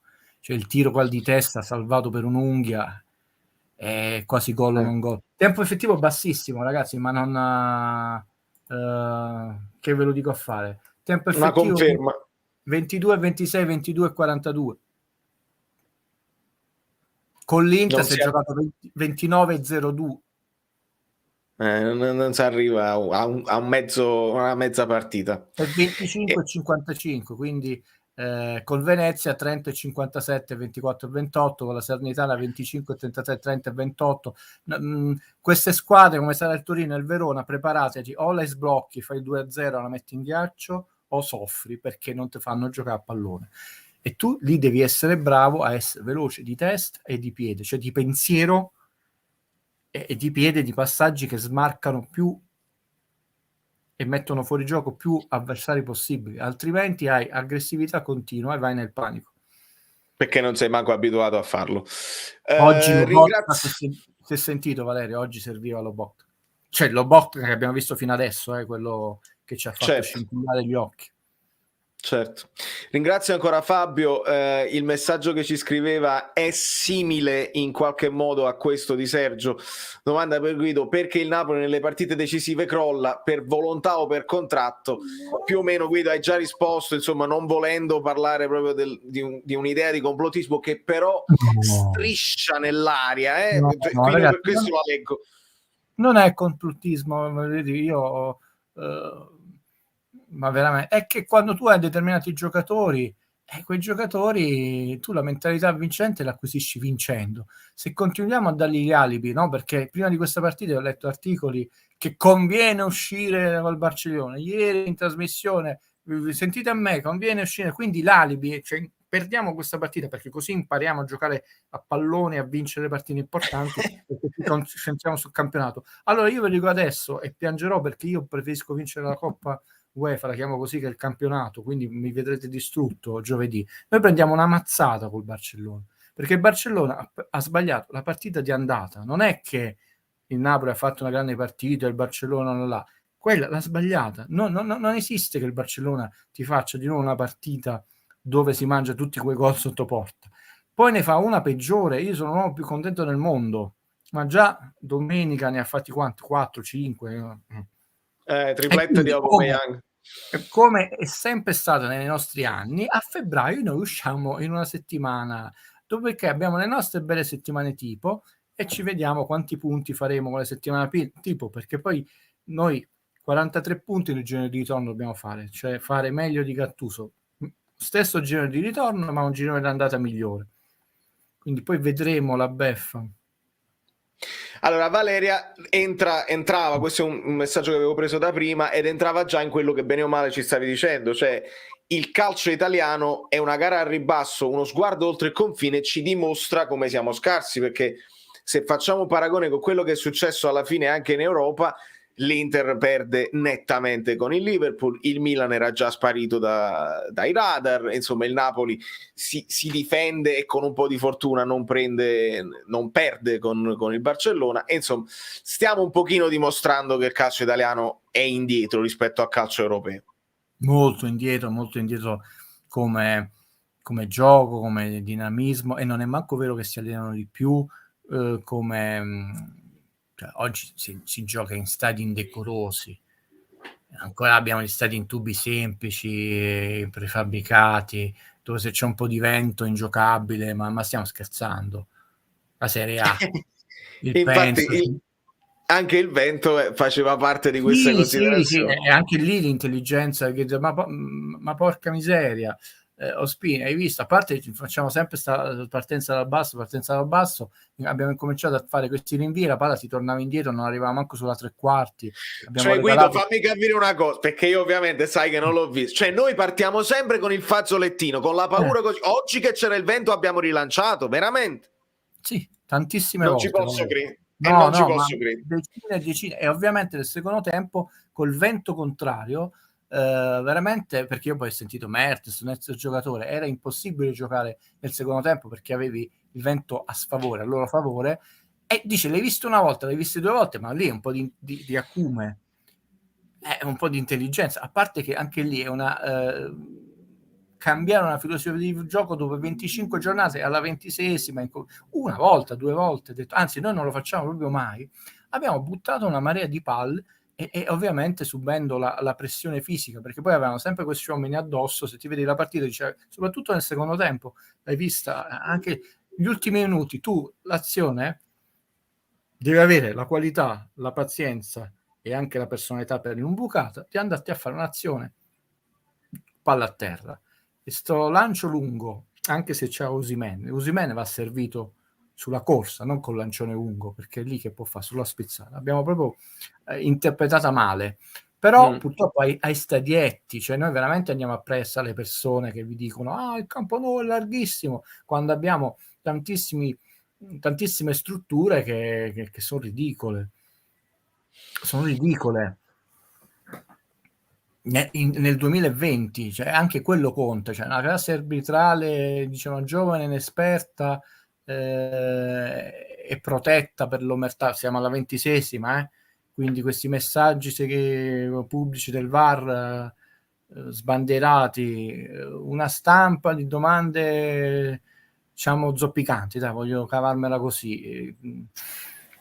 Troppe cose non vanno, e poi comunque una qualità del gioco vedremo. Poi la Juve quest'anno vince la Champions e ci smentisce, però penso che vedremo le finali delle altre squadre.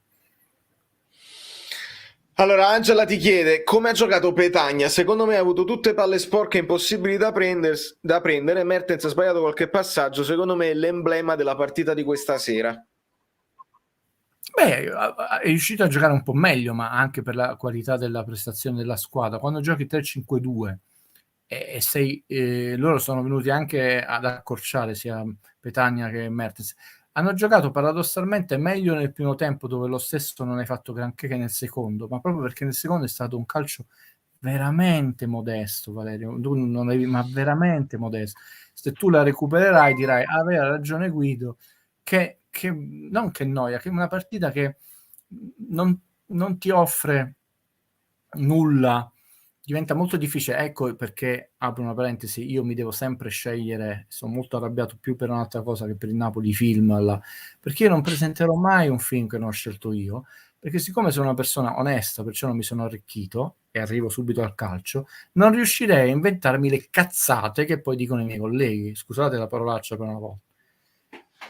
Perché è molto meglio un film anche di un grande maestro che ha sbagliato, perché comunque ti offre spunti, conosce il mestiere, piuttosto che un film che è nullo. Cioè la cosa peggiore nel cinema è un film inutile, perché su un film inutile che devi dire? Ecco, questa è una partita inutile. La vedrai, tu dirai il Cagliari così giocava, quello era il suo piano tattico, quella era la foga, quello ha fatto, quello gli è stato concesso di fare in campo, e quello noi non siamo riusciti a fare, punto, finito, non c'è da dire niente, complottismo È un po' più interessante una partita dove ti offre un cambio tattico, un errore, variazioni lì.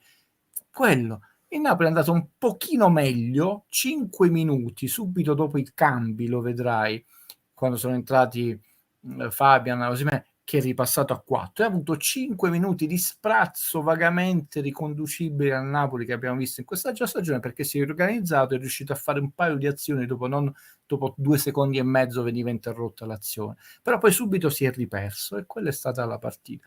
Il gol viene da un cross al bacio, perché Mario Rui ha tutti i suoi limiti, però una volta su 5 il cross passa. È vero, è E vero. quando quella volta passa finalmente e non è dall'altra parte del campo, è pericoloso. Di Lorenzo, che purtroppo si è fatto male, andando là, palla indietro, però lo dobbiamo al miglior giocatore, terzino.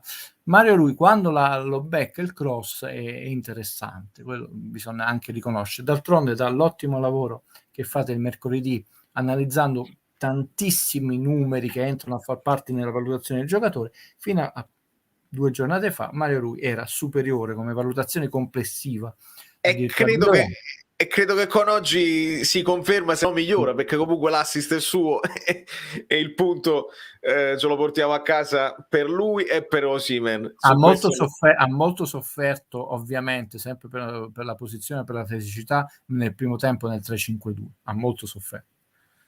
È tutta la fascia, è difficile, è chiaro. Francesco, che ringrazio tanto per il supporto, ma si fa a gara a chi non vince lo scudetto. Allora, la sconfitta col Sassuolo dell'Inter è inaspettata, è pesante, ma ancora si può riprendere. La gara è tra Inter, che può solo perdere, e Milan. Adesso che l'Inter, non perché glielo sto augurando, ma insomma deve andare a vincere 3-0 all'Anfield contro il Liverpool, che in casa di solito le squadre inglesi ci mettono ancora un po' più di impegno.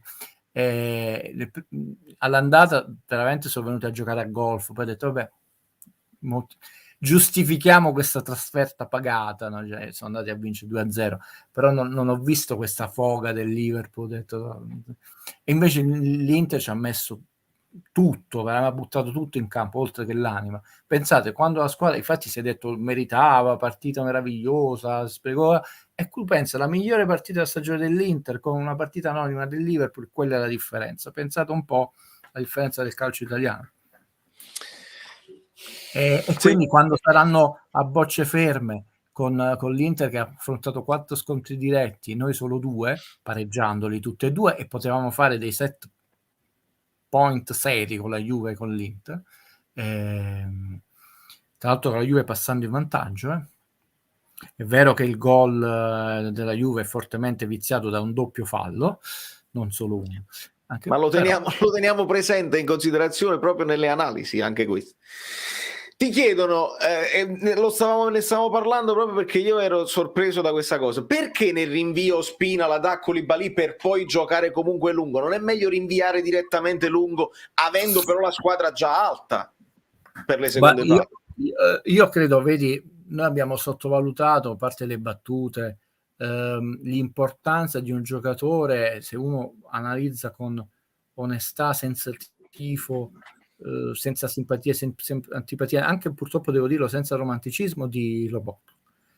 Cioè io ho visto in queste domeniche, lo dico sempre, insomma, per attrazione modale, a volte non si gioca la domenica, lo sappiamo, una personalità di chi ha 2 giocatori addosso, vuole ricevere la palla, riesce a districarsi, a trovare sempre una via di passaggio pulito, e quindi il Napoli si è, in maniera anche molto attenta e saggia, adagiata sul Pirlo vecchia scuola, che Pirlo in questo era maestro, no? Detto, io c'ho sempre l'uscita sicura, c'ho sempre l'appoggio sicuro, c'ho sempre l'uomo che mi verrà a togliere le castagne dal fuoco, e oggi ti ho detto, chiaramente Fabian è un giocatore a me superiore, ha assenze pesantissime, ma quella intelligenza di pensiero e personalità, che a volte è un po' più alto, l'abbiamo visto, ultimamente più basso, c'è mancata. Allora Demme non ha tenuto una palla una, Valerio, e a un certo punto la squadra si era stancata perché tu non avevi l'uomo che subito ha detto ci sono io, anche se c'hai 2 giocatori appresso la prendo e non la perdo, oppure c'hai 2 giocatori appresso, a questo punto mi libero, perché se sono 2 su di me ci sarà un uomo che ha creato superiorità numerica, e invece Chiaro. siamo andati nel pallone, non siamo stati lucidi, e poi abbiamo incominciato a insistere con la soluzione più facile, ma lì siamo considerati che Mertens è piccolino, Petagna era in un'altra posizione, perché in realtà non gli è arrivata una palla di testa che una. Petagna nel primo tempo, quando ha potuto fare sponda, l'ha fatta, quando cercava di duettare con Mertens, quelle pochissime palloni che sono arrivati. No. Il secondo tempo l'ho detto male. Quando la rivedrai dice sì, abbiamo insistito con questa soluzione che non solo non portava benefici non in attacco a centrocampo, ma ci metteva costantemente in difficoltà, perché avevamo di nuovo la pressione fisica, anche perché noi se prendevamo un pestone al massimo era fallo, lì se li soffiavi in un orecchio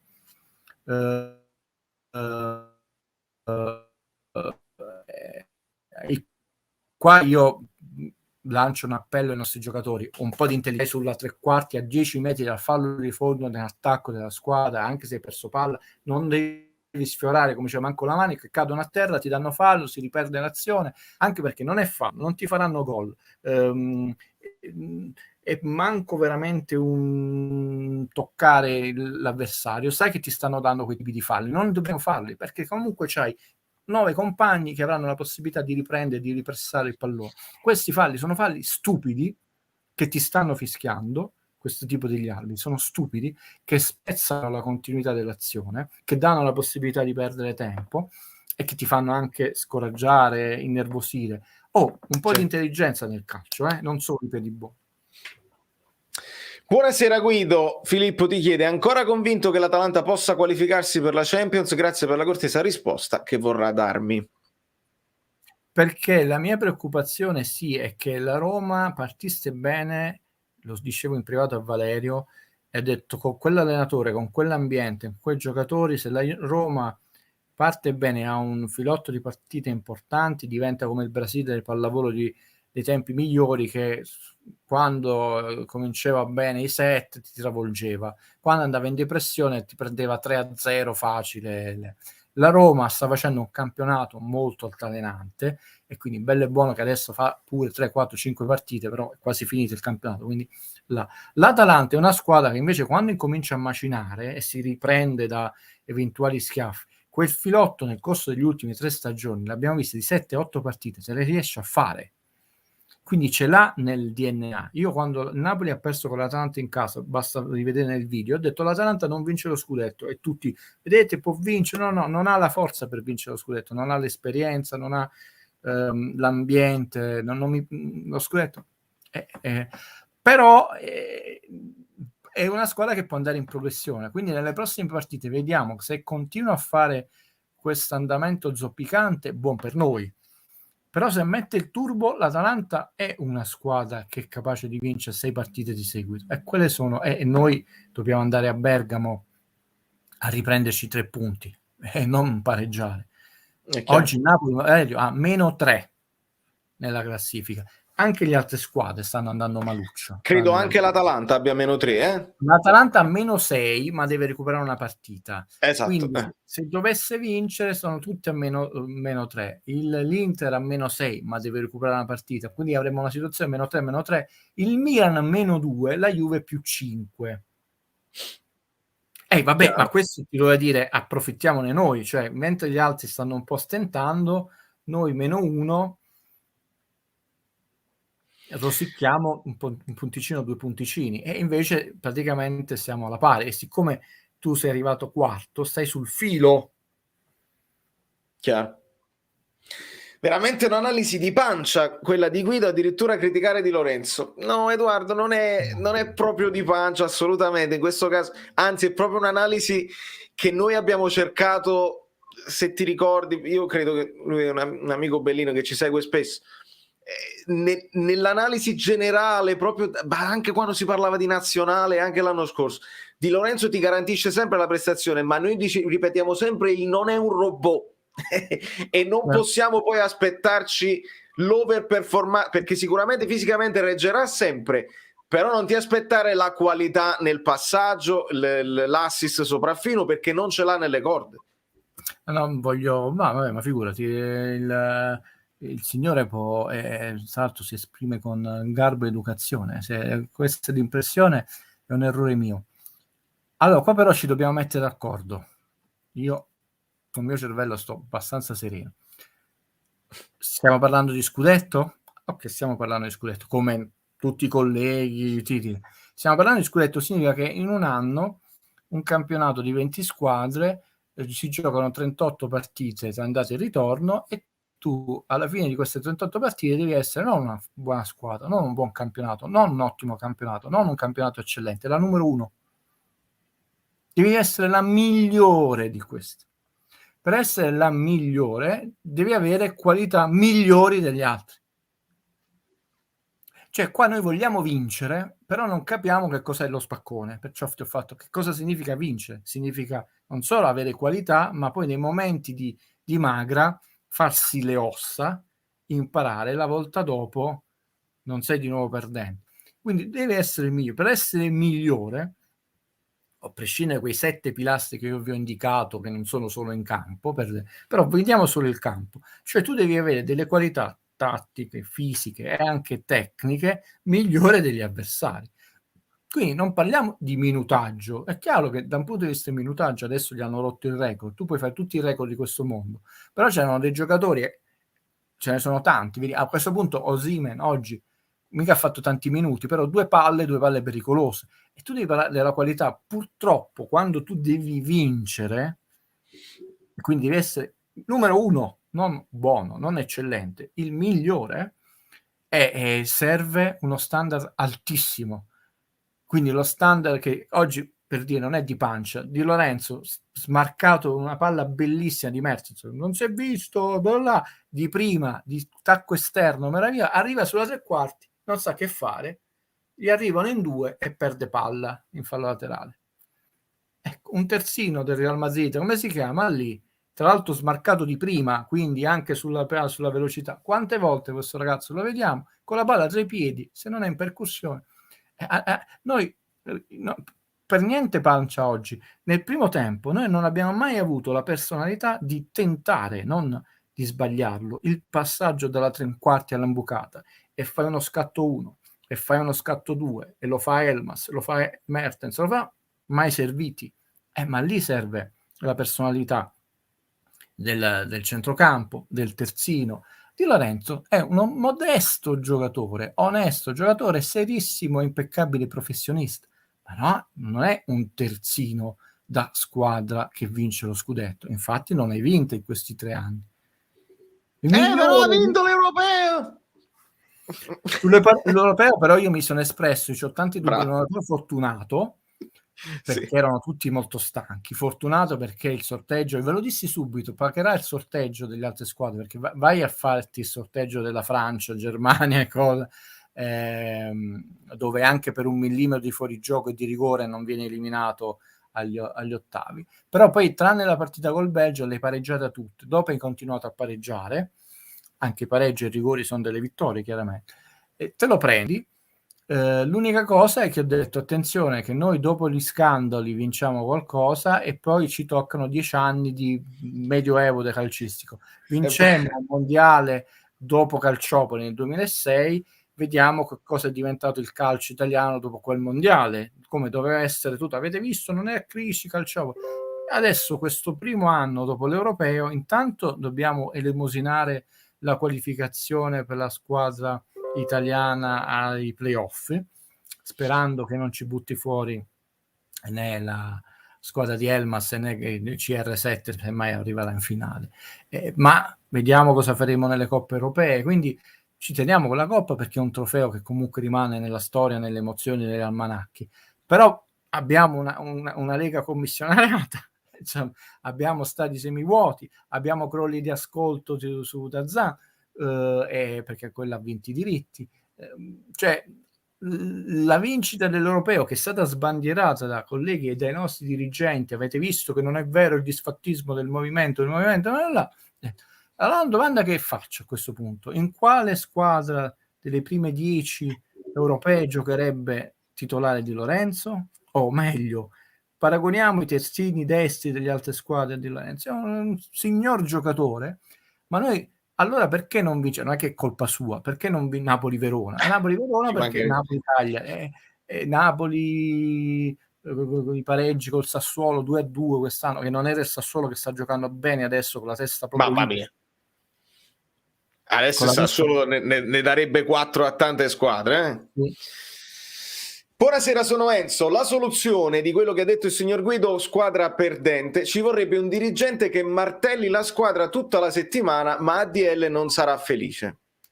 Sì, ma è perfettamente un'osservazione giustissima, perché la mentalità te la dà la società, perché a questo punto, a prescindere che io lo ripeto sempre, tutti i giocatori della mia squadra li amo fino all'ultimo giorno che rimangono al Napoli, se c'è una sbavatura, una critica, sempre con educazione e rispetto, però è anche giusto, altrimenti sono tutti Van Basten. Allora, Di Lorenzo è Van Basten. Non è diciamo così, non ci accide nessuno, faccio pure io, non ci accide nessuno. E andiamo avanti con sto non ci accide nessuno, ci hanno acciso oggi, perché oggi il Cagliari merita di vincere, se mangiare 2 o 3 gol sottoposta vedrai assurdi, sanguinosi, tesserini che si stracciano, Valerio, di attaccanti che c'è stata una parata di Ospina, Tapina a porta vuota con lo Ospina a terra, l'ha buttata sopra la traversa, 2-0, la partita è finita, dobbiamo fare anche gli analisti seri. Però poi vai nelle altre squadre e questi giocatori vincono. E quindi non è vero che erano, vedi, Jorginho, Albion aveva già vinto nel Real, però ha detto andate a vincere nel Villarreal.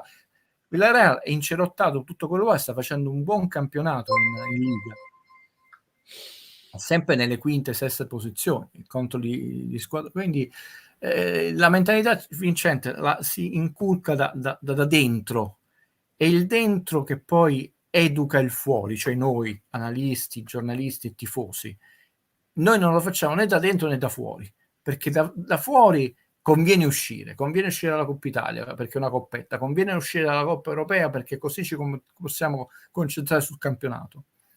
Poi dobbiamo arrivare in Champions, perché in Champions, per uscire dalla Champions, perché l'anno dopo conviene uscire dalla Champions, perché così per il campionato. Allora che ci stiamo andando a fare? E secondo voi questo stile di società alimenta giocatori vincenti e soprattutto viene ben vista in Europa? Cioè vedete nei filmati YouTube tutti gli stadi pienissimi, nel corso degli anni noi ci emozioniamo perché sono i nostri gol, provateli a vedere non con gli occhi di un ex tifoso, cioè tifoso, ma diciamo del passato del Napoli, tutti questi anni passati, il San Paolo vuoto, tantissimi gol belli che uno si rivede, togli il gol, quell'anello vuoto.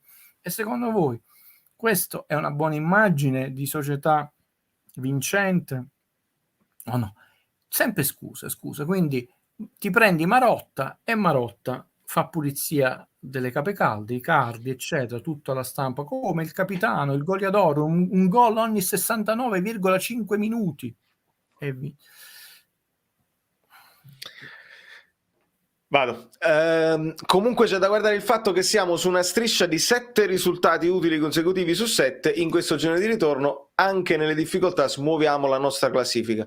Guido, fino all'ultima io avevo controllato il Napoli, perché fino alla partita col Barcellona il Napoli era la squadra più in forma come striscia del campionato, perché le altre stavano... Io integro questa domanda con questa considerazione dell'altro amico Bra. Lo standard lo setta l'Inter, cioè se continuano a non segnare, mettici che hanno sempre avuto, perché tirarci fuori ancora siamo imbattuti, cioè è questo crollo inaspettato dell'Inter che ci rende ancora, ci fa stare là e siamo ancora in forma, siamo molto più in forma delle altre, nonostante stiamo parlando di una partita dove veramente siamo stati deludenti.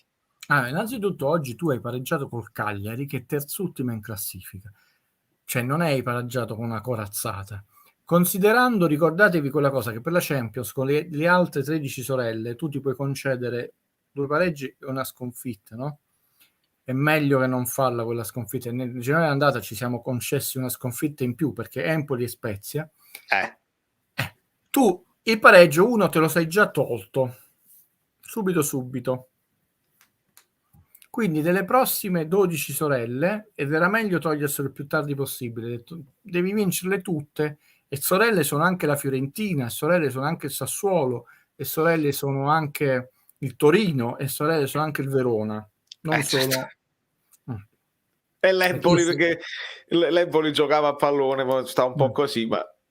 quindi è meglio, e quello che dici tu è verissimo, perché c'era uno stentamento totale dell'Atalanta, pareggio, sconfitta, sta andando proprio malissimo questo, la Juve, vittoria, pareggio, non è, diciamo, l'Inter che ha fatto pure quello, sconfitta, pareggio, sconfitta, la Roma 3 pareggi di seguito, quindi c'è, però questa è una mediocritas generalizzata, che bisogna vedere chi la sblocca prima, per dire.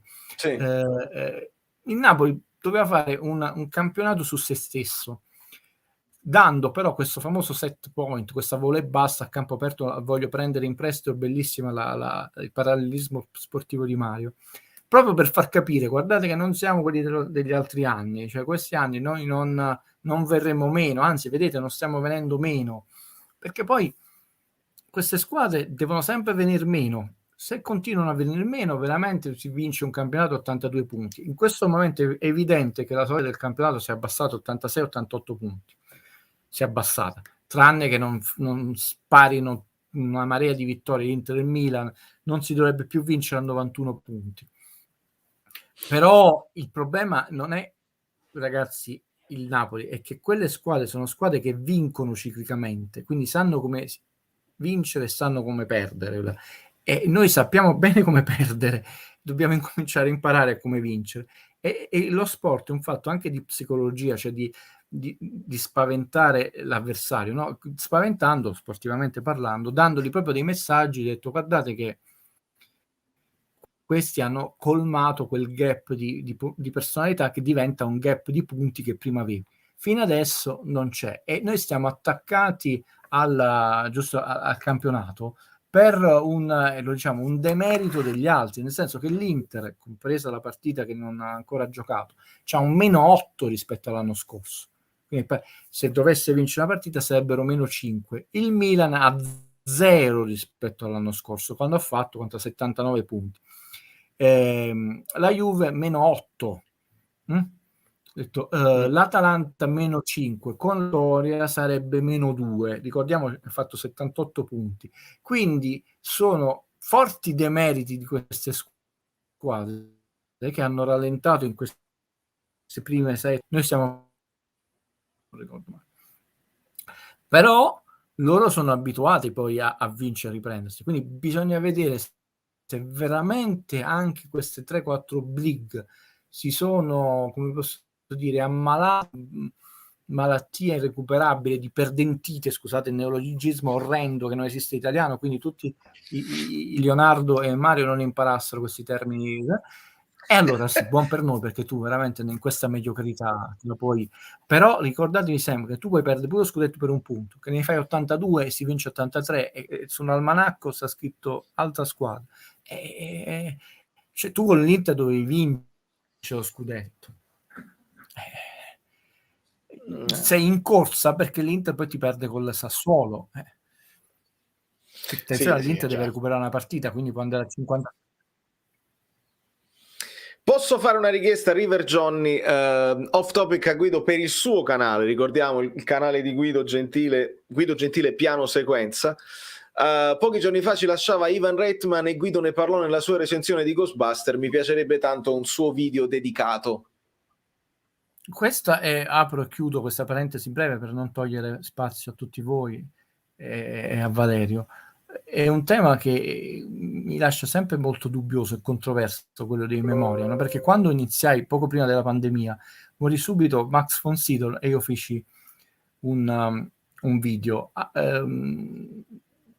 Non posso dirvi qual è l'esperienza di questo canale, perché vi toglierei tempo, nel senso, veramente sono uno scrittore prestato a questo mondo, ho tanto da imparare, ho dei dubbi su questo mondo, quello del YouTube, cioè, però accetto, non sono in esperienza anche per dire certe cose, e ho avuto subito, come tutte le cose della mia vita, le idee molto chiare su come si dovevano fare le cose, totalmente contrarie a quello che suggerisce il mondo di YouTube, quello che avevo in mente, quelli che sarebbero stati non obiettivi, perché io non ho degli obiettivi di fama, cioè 1000 per forza di visualizzazione, però sono anche una persona molto umile e recettiva, e vidi nel primo anno e mezzo che il video che era stato visto di meno, nonostante fosse più breve, quindi YouTube ti suggerisce video sotto i 4 minuti, era quello di Max von Sydow.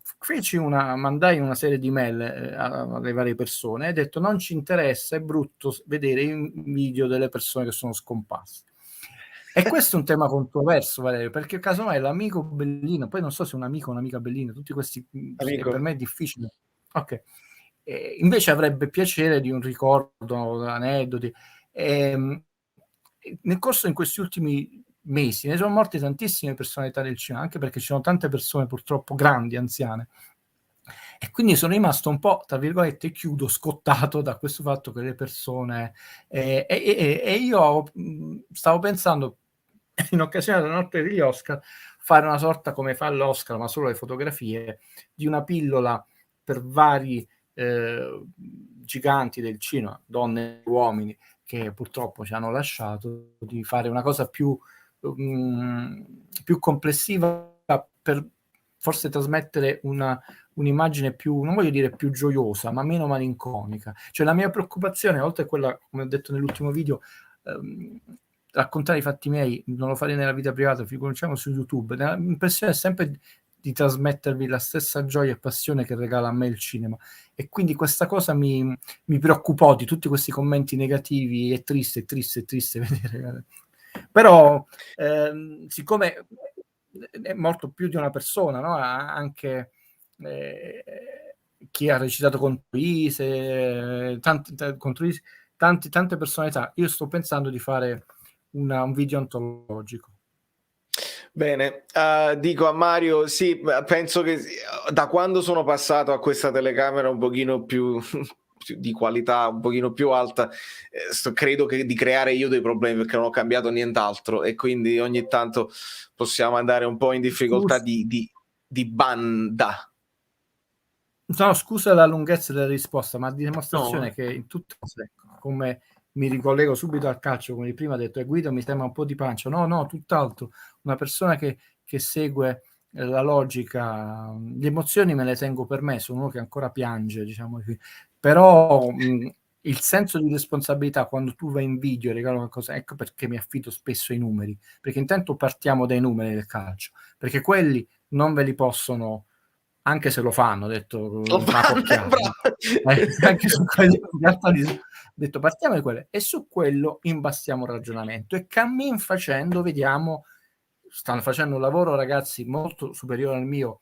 Il mercoledì seguito i ragazzi, ma pazzesco, e tu puoi correggere cammin facendo, no? Perché vedi le partite, vedi i numeri, vedi le prestazioni, le rianalizzi, li intrecci, eccetera. Però è tutto molto pensato, perché quando tu metti online qualcosa, errori si possono leggere, nel senso che io ho sbagliato, questo senso di responsabilità di donare qualcosa di minimamente qualitativo, che sia calcio o cinema, sicuramente onesto, perché non sono legato a nessuno, quindi non c'è mai una dietologia, perché sta dicendo questo, è amico del procuratore o invece è nemico. Io non sono né amico né nemico del procuratore Di Lorenzo, quindi cammin facendo valuto. Però, cioè, per dirvi, siccome non mi è piaciuta, questo lo posso dire, la dichiarazione del procuratore, diciamo che poi è lo stesso di Mario Rui, no? Mi domando che senso ha una dichiarazione del genere. Io ricordavo, ma posso sbagliare, io sono un uomo in carne e ossa, che la scadenza era il 2026. Vado a controllare. No, spiegala bene, perché io ti ho capito, gli altri no.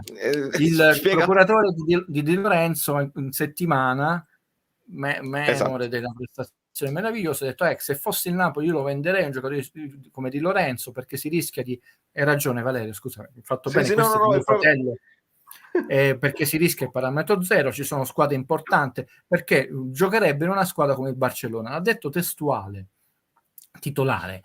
Allora, siccome io sono un essere umano e sbaglio, ho detto, cavolo, mi ricordavo che è stato prolungato l'altro anno, scadenza 2026, Guido si è sbagliato, vado a controllare il 2026. Dice, scusi, ho detto, signor, non voglio manco nominarlo, qual è la logica, l'utilità calcistica, imprenditoriale, per dire una cosa del genere, quando il contratto scadrà fra 4 anni, non va in scadenza. Poi lui l'ha paragonato a giocatori che sono andati in scadenza adesso a parametro zero. Però dici sempre che noi nell'ambiente mettiamo zizzania, siamo una mentalità perdente, cioè, perché questa cosa qua? Allora io ti dico, come è successo per Insigne, Di Lorenzo, voglio vedere se, ma secondo te se lo compra una Juve, un Inter o un Milan? No, perché si è comprato terzini più forti, c'è Quadrato con tutto che sta più a terra che in campo, però quando sta in campo è più forte di Lorenzo. Cioè noi contiamo molti più cross decisivi, se quel giocatore passasse un po' meno tempo a simulare sarebbe fortissimo, quello ti dà fastidio, ma con i piedi non puoi dirne nulla.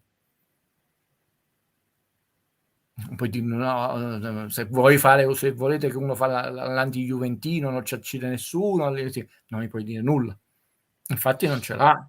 Quindi io su questa valutazione, prima di tutto, voglio vederlo Barcellona di Lorenzo, perché poi vedi i fior di giocatori che hanno, e poi voglio capire l'utilità di dire una cosa del genere a 4 anni dalla scadenza del contratto, quando è appena rinnovato.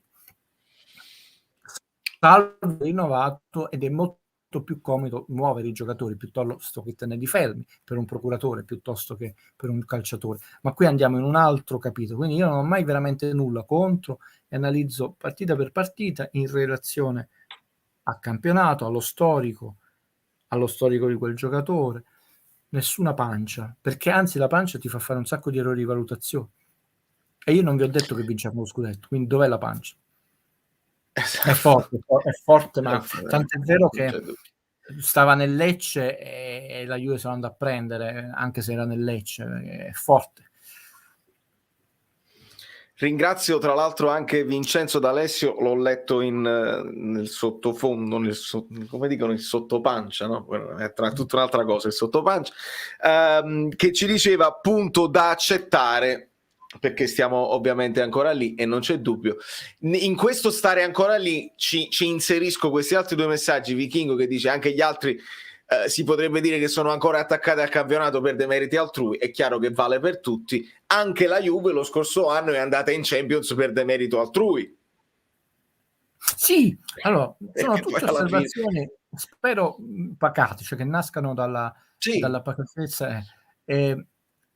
Io vi dissi, nonostante l'entusiasmo un po' generale, mi sembra un campionato molto mediocre quest'anno, perché vi dissi sono preoccupato nel corso degli anni, e poi lo vedremo a fine stagione se avevo ragione o meno, che la forbice tra le prime e gli ultimi si abbassa sempre di più, e anche se stanno battendo in testa le squadre di testa per molti sconti diretti adesso, per le squadre di mezza classifica, gli ultimi in classifica hanno pochissimi punti rispetto all'anno scorso. È vero che noi abbiamo in questo momento, Valerio, una classifica falsata dai troppi incontri, anche in quello il campionato italiano si sarebbe dovuto fermare quella giornata e mezza, perché andrebbero recuperati quanto prima, ma come fermarti? A questo punto falsi una domenica, cioè questa domenica non si faceva, si recuperavano quelle partite e trasli tutto, cioè non è manco corretto, perché ricordiamo l'anno scorso il Torino, la partita recuperata, e questa è un'altra dimostrazione di fragilità del sistema del calcio italiano. Però è vero, però non è vero nel senso, perché non è un campionato così in realtà scritto. Poi per quanto riguarda, questo sì, una per la incertezza, quello sì, nel senso, se tu avessi una squadra a 15 punti di vantaggio, dici che cavolo, lo seguo più, detto, si sa già che hai vinto, però temo che sia una finta incertezza, salvo Napoli, avevo detto, le prossime 3 partite, una è andata male, Cagliari, Lazio e Milan sarebbero decisioni. Ieri ho sentito che le ultime 5 partite sono tutte facili, facciamo 15 punti, cioè non ne impariamo questa lezione, anche con Spezia e Empoli dovevamo fare 6 punti, cioè io invece sono sempre preoccupato della zona centrale, che è quella del passaggio tra l'andata e il ritorno, le prime 10 giornate, quando devi essere bravo, non dico a fare di più, a non perdere manco un punto per poter fare poi la zampata nelle parti finali, qualche punto in più. Quella dallo studio degli ultimi campionati è il momento cruciale, quindi io mi concentrerei, per me, io farò così, su questo momento, e vediamo delle 5 big chi fa meno peggio. A questo punto prendiamo veramente dall'amico Bellino questa nuova filosofia. Chi fa meno peggio, non chi sta facendo bene, chi fa meno peggio è quello che sta facendo bene. Sta facendo bene perché sta facendo meno peggio, perché il livellamento è un po' mediocre quest'anno. Quindi quello che si sta dicendo il campionato con onestà, ed è un'osservazione doppia, no? Assolutamente vera, cioè quello che sta succedendo. Chiaro. Giovanni dice: più che la mediocrità delle big, penso che molte squadre di bassa classifica siano più forti che negli scontri anni. Blessing e Thiago Motta sono scelte di coraggio incredibile. Metteteci Tudor e company. Noi possiamo anche citare Nicola. Voi ovviamente questo non lo potete sapere perché fa parte delle famose conversazioni nostre private. Guido mi ha parlato ai tempi non sospetti di Nicola allenatore, che io è uno avrei voluto vedere su una squadra media, cioè una Sampdoria, ma da subito però, Fiorentina. non sempre in corsa che devi fare i miracoli. Allora, scusate, no, perché è un'osservazione che può essere giusta, che andiamo subito a verificare, Valerio. Se mi dai, facciamo in diretta. Come no? Allora, l'anno scorso la terzultima squadra era il Cagliari e aveva 22 punti.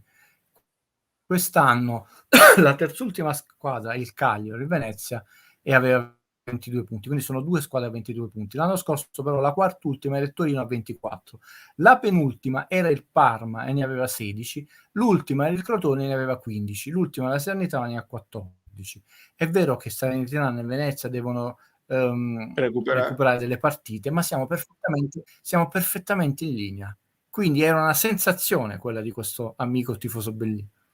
Siamo perfettamente lì, dovremmo effettivamente vedere, recuperare queste partite. Cioè, ti dico le ultime partite, le ultime state 26, 26, 24, 22, 16, 15. E invece abbiamo... Lo sapremo a fine anno. Lo sapremo a fine anno.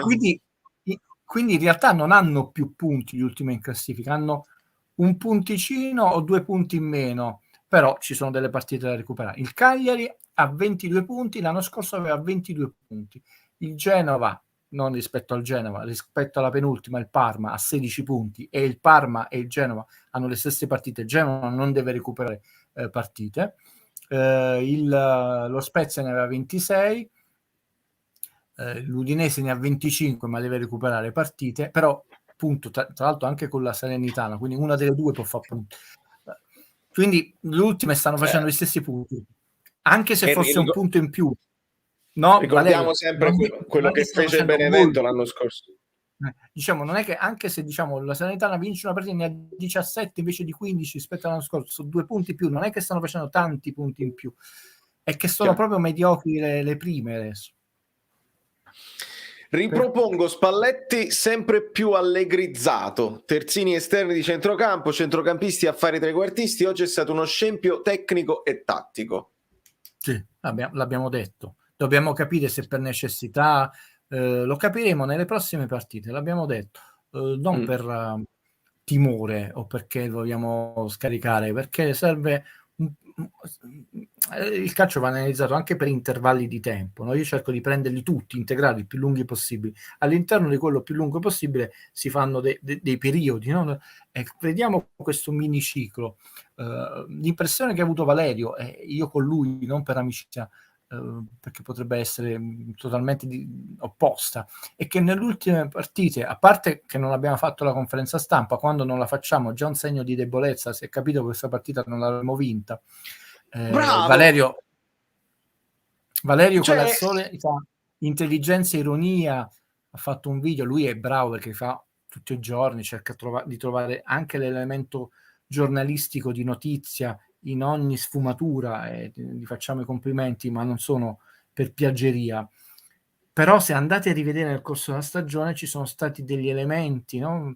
Adesso non sta dicendo il presidente vicino alla squadra, la cena, le multe, perché abbiamo sbugiardato il fatto delle multe, anche Insigne poi avrà la sua causa e quindi diventa un po' difficile.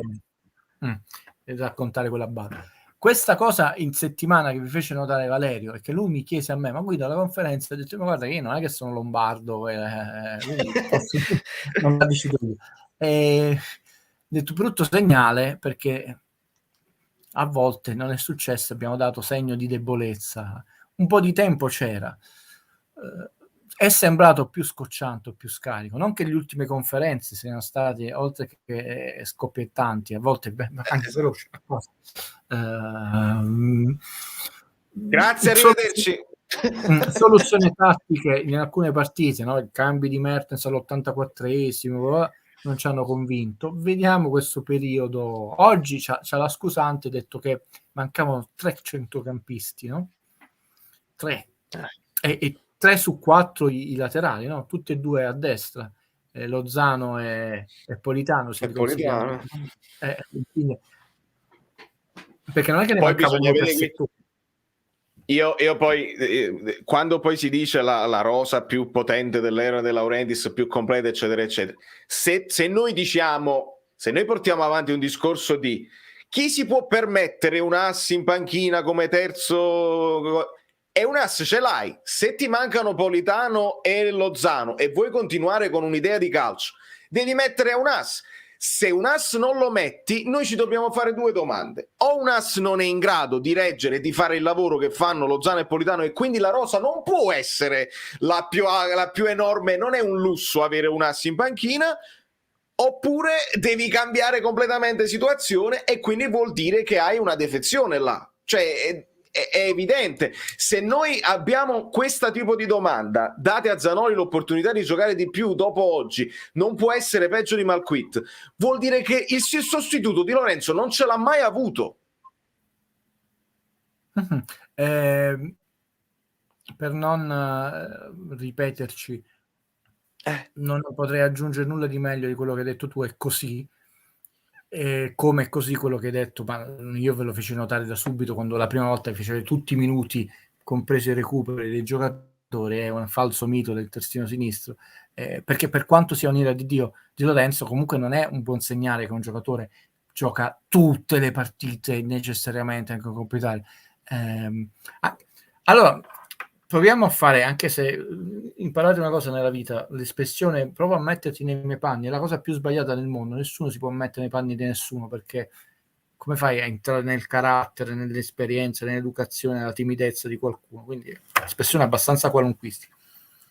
Però ho detto deve essere abbastanza avvilente se il terzino destro del Napoli, cioè tu ti alleni anche col massimo impegno, tanto se non giochi e non giochi, e sicuramente anche se uno viene contattato da Giuntoli, come è successo nel caso quando già avevamo Mazzarri o Sarri, ho detto che vado a giocare a fare a Napoli, tanto non gioco. Cioè proviamo a valutare non Di Lorenzo, i complimenti meritati, quello che vogliamo di Lorenzo, ma Di Lorenzo significa 0 Enzo da un'altra parte. E questo significa anche malumore, cioè prova a allenarti tutte le settimane e poi ti vedi le partite dalla panchina, e quando poi hai 2 minuti in una posizione non tua, casomai giochi così 5, vedete, non è da Napoli, serve un equilibrio. Allora, è vero che ci sono dei fuoriclasse che non giocano mai, ma Di Lorenzo è un fuoriclasse come Salah, Mappé. Non è Messi, si può dire che non è stato Messi nella sua carriera. Questo non penso di fare di fare torto a nessuno. Sulla domanda su Zanoli, di nuovo dobbiamo metterci d'accordo con il nostro cervello, quella è un'espressione maleducata e antipatica, su quelle che sono, oltre che gli obiettivi, le vostre esigenze. Si lotta per lo scudetto o dobbiamo fare un bel campionato provando di entrare nelle prime 4? Se volete lottare con lo scudetto, è possibile mai che un allenatore possa rischiare più partite, soprattutto nei momenti dedicati a un ragazzino che non ha mai messo piede in campo in Serie A, ha fatto giusto un esordio o meno? Quindi, e ti faccio un esempio calzante. Maldini al Milan, il giovane Maldini, che sicuramente ha delle qualità ed ha probabilmente un futuro roseo anche per una questione di DNA, eccetera, eccetera, ma viene utilizzato con il contagocce perché il Milan sta lottando per quella classifica là. E probabilmente possiamo anche paragonarli, Maldini e Zanoli, come nuova generazione che magari un domani si toglieranno soddisfazione. Ma non gioca titolare. Dico, per essere chiari, ma si è detto, qui l'ha bocciato, è invalutabile, cioè come facciamo a valutare un ragazzo da pochi minuti, no? È invalutabile, che non significa che non è buono, non è da Napoli, cioè è una questione di obiettivi e aspirazioni, anche dei tifosi, cioè se voi aspirate a quello, per aspirare a quello, lo scudetto, tu devi essere il migliore di quella stagione, il quando, no?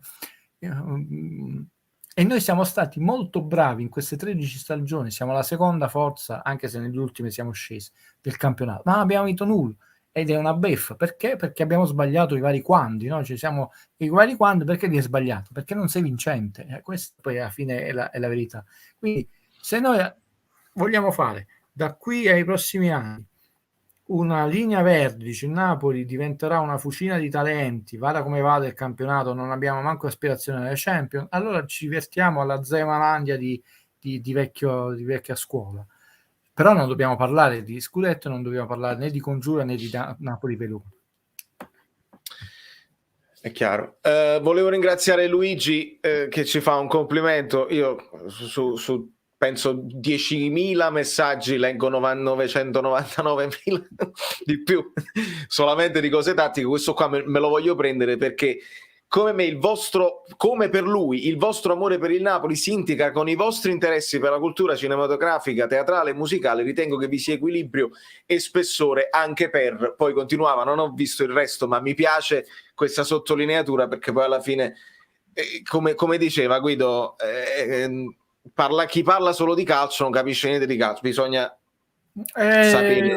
Non l'avevo mai sentita come espressione, la faccio, lo ringrazio, la faccio mia perché chiaramente è solo, diciamo, un parere di parte in questo caso, non è basato né ai numeri, però la condivido non solo perché è un po' la mia vita, ma mi ritrovo molto spesso su determinati personaggi, cioè maestri che mi hanno raccontato tante cose. Diceva Guido, ma era un allenatore di basket, ma è stato più bravo lui a analizzare certe cose che mi faceva notare nel calcio di pseudo commentatori di pseudo televisioni, eccetera. Allora come la mettiamo? Allora, diciamo, solo perché ha allenato il basket non capisce nulla. Non è così. Allora tu impari da Velasco, che sappiamo mago della pallavolo, però Velasco non so se si trova su YouTube, io lo vidi in diretta, lui venne a Napoli all'università a fare delle lezioni così non universitarie, che ti insegnò il concetto di mentalità vincente, prendendolo proprio dai giocatori sia sui punti, sul campo, di come cambiava e come si deve cambiare. Recuperatela, ti fa capire poi perché io analizzo in un certo modo. Dice, allora non è buono, ma allora anche lì perché una squadra come il City o il Liverpool si prendono un ingegnere, un astrofisico, oppure non so, Guardiola si va a prendere uno dei due giocatori probabilmente più forti della storia della pallanuoto, Estiarte, era Porzio, no? Non sappiamo dei due chi era, scusate. No? Allora dici no, Estiarte solo perché della pallanuoto non capisce nulla, però il City vedi che quindi è vero questa cosa. Poi ovviamente il mondo delle arti e dei mestieri ti aiuta a volte a trovare una soluzione, no? Nei 3 giorni del Condor tutti non riescono a capire come all'inizio del film questo qua è riuscito a uccidere qualcosa, arriva lui, pallottola di ghiaccio, dice come pallottola, e spiega come l'ha detto perché l'aveva letto in un fumetto. Lui, analista della CIA, legge un po' di tutto, è riuscito a trovare la soluzione di un caso reale con l'ispirazione di una cosa letta da un fumetto. Quindi poi la vita, siccome non è un compartimento standard, tutto separato, tutto ti aiuta, ti fa capire le cose. È bellissimo perché poi tu stai citando il Condor che poi è stato praticamente l'analisi di tutto l'anno scorso. Aiuto, i like per Guido. Ragazzi, siamo quasi alla fine perché io ho comunque il che fare e devo andarmi a vedere questo scempio di partita perché ve la devo analizzare bene domani, quindi pigliamo ultime 5-6 domande, fatele bene, pensateci bene che io le leggo. Guido, Jenny ti chiede questa cosa quasi mistica, una domanda quasi mistica. Se per puro caso dovessimo vincere uno scudetto, secondo te cambierà la gestione dirigenziale del Napoli o comunque dovremmo poi aspettare 20 anni per il successivo? Che domanda difficile, Valerio, perché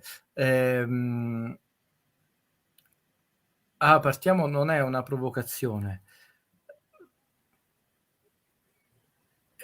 Io lo desidero soprattutto per il mio papà, ormai più che per me. Mio fratello non si frega niente di calcio, la Sicilia men che mai. Però lei ormai è diventata tifosissima del Napoli. La prima cosa che guarda è il risultato del Napoli per sapere se sono triste o meno. Ragazzi, noi se alle ultime giornate siamo in testa, dobbiamo fare il comitato Valerio Fornapoli, viaggio in aereo immediato, obbligato, ho detto. Quindi intanto la giro così. Io non credo che vinceremo perché di quei 7 pilastri che servono non ne abbiamo manco uno e soprattutto non vedo né la volontà nemmeno l'esigenza di incominciare a metterne uno di quei 7. L'intervista dell'ex presidente della Lega e anche di altri uomini che descrivono un mondo litigioso di bambini che urlano peggio di una riunione di condominio, e questo ti fa capire da questa intervista quello che poi dico io, non solo l'esercizio del potere, che proprio non c'è l'esigenza in Italia del cambiare le cose, il che significa che non cambiando le cose è molto difficile che una di quelle 3 vinca. Per quanto riguarda il futuro, quindi sarebbe veramente epocale. Non è negli obiettivi societari, nemmeno nei premi, scudetto, nelle cose, l'obiettivo di vincere. A De Laurentiis non solo non interessa vincere, spaventa vincere, perché poi avrebbe la paura non solo di eventuali, non tanto i premi, di un'eventuale esigenza di mantenere certi standard. Scusate. Sui 20 anni è una distanza molto lunga, perché io non penso che fra 20 anni il calcio sarà, ma questo dovremmo fare uno speciale con Valerio, sarà questo, sia come sport, che non sarà più sport, uno spettacolo, ma soprattutto come campionati. Non è una questione di Superlega, è una questione, è una domanda veramente tosta quella che mi fate, è una questione di erosione, nel senso, per come stanno andando le cose. Stanno creando sempre più scontenti, sono riusciti a creare la tifoseria più contenta, gioiosa, pure nelle sconfitte, in una tifoseria depressa, incazzata, scoraggiata e disattenta. Cioè, vedere il San Paolo vuoto da quando è stato costruito fino a pochi anni fa è qualcosa che non esiste, non sta né in cielo né in terra. Dice, ma non si lottava. San Paolo era sempre pieno, non c'era la partita importante, lo scudetto, come si chiama, quindi ma i prezzi, eccetera. No, abbiamo attraversato pure gli anni del terremoto, non sono stati anni facili per la Campania. Giusto che dice, ma la crisi, ma le televisioni, e quindi in Inghilterra non ci sono le televisioni, quindi gli stadi sono pieni perché non hanno ancora inventato le televisioni. Alibi. Quindi da qui a 20 anni non è manco più un problema, ragazzi, di Napoli, De Laurentiis, è un problema che il calcio fra 20 anni non sarà quello della Serie A, perché società, io temo, come gloriosissima, per esempio, come il Genova, come la stessa Fiorentina, sono società che non avranno nulla, come il Cagliari, cioè non avranno più tifosi, non avranno più bacino di utenza, anche se casomai sono gestite come Napoli, per esempio, in maniera virtuosa, bilanci a posto. Noi stiamo creando un sistema che non è calcio, non è spettacolo, è qualcosa che non so ancora come definire, ma non mi piace.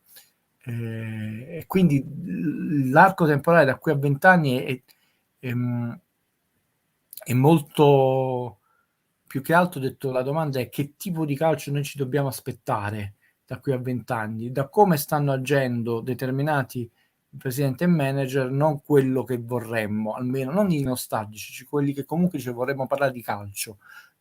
E da quello che stiamo agendo, cioè la società sportiva Calcio Napoli non può fare una conferenza sì, una no, poi quella sì, ma la pubblica in ritardo. Nel frattempo quel video è già stato messo dai siti legittimamente di altre cose, quindi visualizzazioni. Lo dico sempre, non puoi fare meno visualizzazioni degli YouTuber. Sei una società, non voglio nominarli perché non voglio né fargli pubblicità né sembrare che sto facendo sarcasmo. Napoletani molto più grossi di Valerio, per quanto urlano, come quelli romani, come quello interista spacca piatti. Ho visto un video dove con un piede di porco, cioè, ecco, ma pensate, per quanto può avere uno staff dietro, non ha una società per azioni o a responsabilità limitata come il Napoli, che dovrebbe avere uno staff e anche un budget che ti consente di fare 500.000 di visualizzazioni. Cacchio, hai 60 milioni di tifosi nel mondo, non stanno tutte quelle su YouTube, ne hai 40, ne hai 30, ne hai 8 solo quelli che sono là, ne hai 4, ma tu ogni video 500.000 di visualizzazioni devi fare. E quindi è molto complesso il discorso. Lo so, infatti però ho detto, da qui a 20 anni tante cose cambieranno e bisogna vedere, non con questa società, parteciperai alla torta grossa, a questo punto, e non certo Bezos, perché permettetemi una soddisfazione personale, Valerio è sempre carino, l'ha rilanciata, vedete, queste grandi operazioni si fanno e dopo 2 giorni si smettono, invece sono fatte. E voi pensate, tra l'altro non è che stiamo parlando di un cretino, stiamo parlando di quello che negli ultimi 10 anni è primo e secondo uomo più ricco del mondo. Mo che sia primo e secondo, stiamo parlando del top del top del top, quindi con, diciamo, collaboratori e manager che si prende del top del top del top, con banche di riferimento che sono i più grossi centri di raccolta bancaria nel mondo. Questi qua vengono trattati come l'imbecille del villaggio. No, ma Napoli aspetta 2 anni, il presidente, se avesse fatto l'operazione l'ha fatta il giorno, anche perché poi si rischierebbe inside trading tremendo. Infatti non si fa. Non si fa, ragazzi.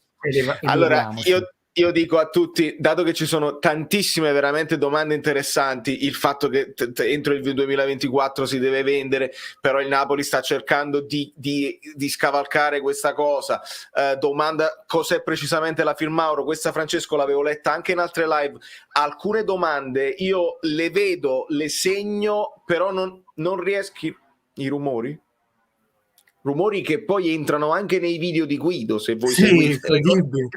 Non li ho voluti tagliare come un omaggio a tutti voi. Mi sono quasi spaventato, ma erano fortissimi, si sentono pure nella registrazione. La Filmauro è una società di produzione e distribuzione cinematografica a responsabilità limitata con sede a Roma. Presidente De Laurentiis, amministratore Chiavelli, che è lo stesso amministratore commercialista del Napoli, il mago dei numeri. Sì, fatto cinepanettoni e poi a volte contratti di distribuzione di film che sono prodotti da altri e poi sono distribuiti in Italia dalla Filmauro, per essere veri brevi. No, questo volevo dire, nel senso, il discorso De Laurentiis, il discorso società, lo approfondiremo in una live dedicata. Sì. Perché abbiamo bisogno veramente di mettere tutto sul piatto con calma, senza la partita appena fatta, senza una partita che sta arrivando, perché è chiaro, c'è il Barcellona, l'amico Alberto tifoso del Milan, avete giocato giovedì a Barcellona, tornati venerdì, queste partite si risolvono su episodi, considerate che giovedì prossimo vi giocate la qualificazione, quindi quando sono settimane così toste sposto mentalmente certi discorsi che però mi ricordo e organizziamo una live dedicata. Fabio. Valerio, tanto sì, perché questa cosa tra l'altro sono sempre stato onesto, preciso, riconoscendo non solo i meriti, il percorso, tra l'altro in campo cinematografico non è di pochi anni, ma c'è un padre, c'è uno zio, ancora prima di Aurelio De Laurentiis, c'è lui, ci sono i figli, quindi non possiamo assolutamente proprio io essere né imprecisi né qualunquisti né affrettati. Per quanto riguarda l'ultima osservazione, sono per niente d'accordo, perché Napoli ha giocato male, è stato, non ha trovato il bandolo della matassa, non è quella plastita, tu dici la Spezia, l'autogol, l'episodio, come vogliono dire, ai punti e poi avrebbe vinto il Cagliari. No, oggi il Napoli, anzi l'episodio è il nostro, che delle poche azioni, vi ho fatto vedere numeri alla mano, il peggior risultato di questo come i numeri, tu l'hai inzuccata, l'hai fatta bene. Oggi non hai pareggiato per gli episodi, hai pareggiato perché non hai interpretato bene la partita, perché c'erano mancanze importanti, perché gli altri si sono impegnati alla morte, li voglio vedere sempre così, ma non lo faranno sempre così, per tutta una serie di risultati, ma non è la classica partita dove è stato l'episodio, perché semmai gli episodi sono fortemente a sfavore del Cagliari, che si è mangiato 1, 2, 3 volte il raddoppio. Non possiamo analizzare la partita di episodi, è stata proprio il corso della partita. Sì, ma ci stava, guarda, 2-0, 1,45. Me l'hanno detto, sembra generoso per il Napoli. Penso il primo tempo stanno 2 tiri comunque, per come sono valutati di Xi, erano scoccati per una volta da una posizione centrale. Quel pallino giallo enorme. Sì, esattamente, la palla alzata da Cragno nel primo tempo, tra l'altro da Mario Rui, è sempre lui.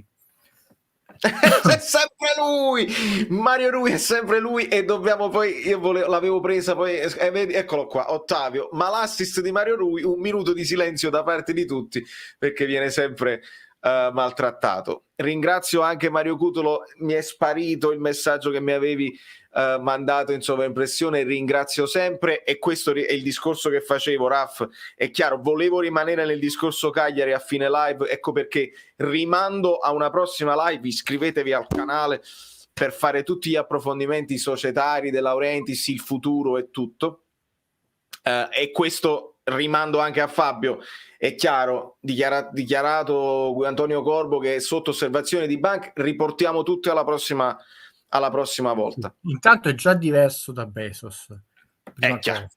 Seconda cosa, Antonio Corbo è un professionista serissimo rispetto alle buffe di quel sito là, e so 2 cose.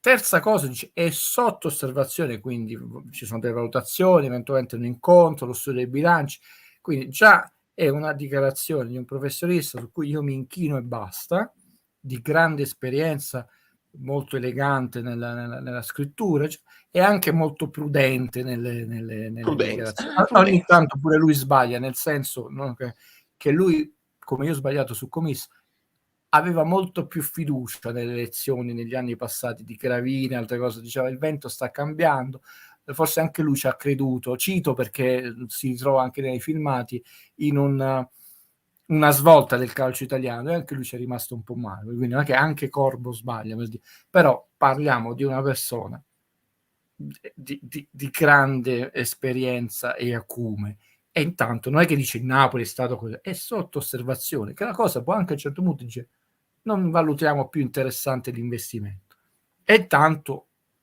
non è il nome buttato così per la folla, ma lì ecco io me la prendo con i direttori di testate, di siti eccetera, che quando ti arriva una cosa del genere non va pubblicata perché non va presa sul serio. È chiarissimo. Ringrazio tutti per i 550 like, che è una grandissima cosa. Non mi veniva il termine non mischiamo Antonio Corbo con altre personalità, come si dice, non mischiamo la lana con la seta, no? È un devo dare un bacio a Francesco, a Checco Iavarone, che è un amico mio storico. Senza Osimhen non andiamo da nessuna parte, i rigori se li procura lui, i gol li fa lui, e si lega un po' anche al discorso che fa Biagio. Il Napoli di stasera non era in grado più il Cagliari che sporcava il gioco. Se ci fossero stati titolari probabilmente riuscivi a mettere palla a terra, altrimenti stasera era proprio complicata. Sì, però speriamo che è molto grezzo, come sappiamo, la nostra perla nera, e non è una frase razzismo, invece la perla di Laburan è legato a Sandokan nel ciclo di Salgari. Attenzione, adesso dobbiamo stare attentissimi a questo finto politicamente corretto. Quindi in realtà era una citazione letteraria che poi diventa televisiva, rigirata. Speriamo che corregga le sue inesperienze, difetti, ma entra come una fame, e questo è proprio una fame. E a me piace perché lui non è legato al Napoli perdente degli anni di Verona. E quindi se si deve costruire qualcosa di buono, si deve costruire su giocatori che non hanno questa memoria, tra virgolette, storica.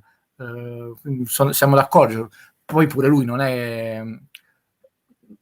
a livello dei big come attaccanti delle tre grandi, perché non ha ancora vinto nulla, però quando oggi è entrato famelico, ma non è stato dispersivo, con tutto che il Napoli ha giocato malissimo, altre volte un po' dispersivo, però è entrato veramente che voleva spaccare il mondo e l'ha spaccato, ha fatto un gran gol, ragazzi.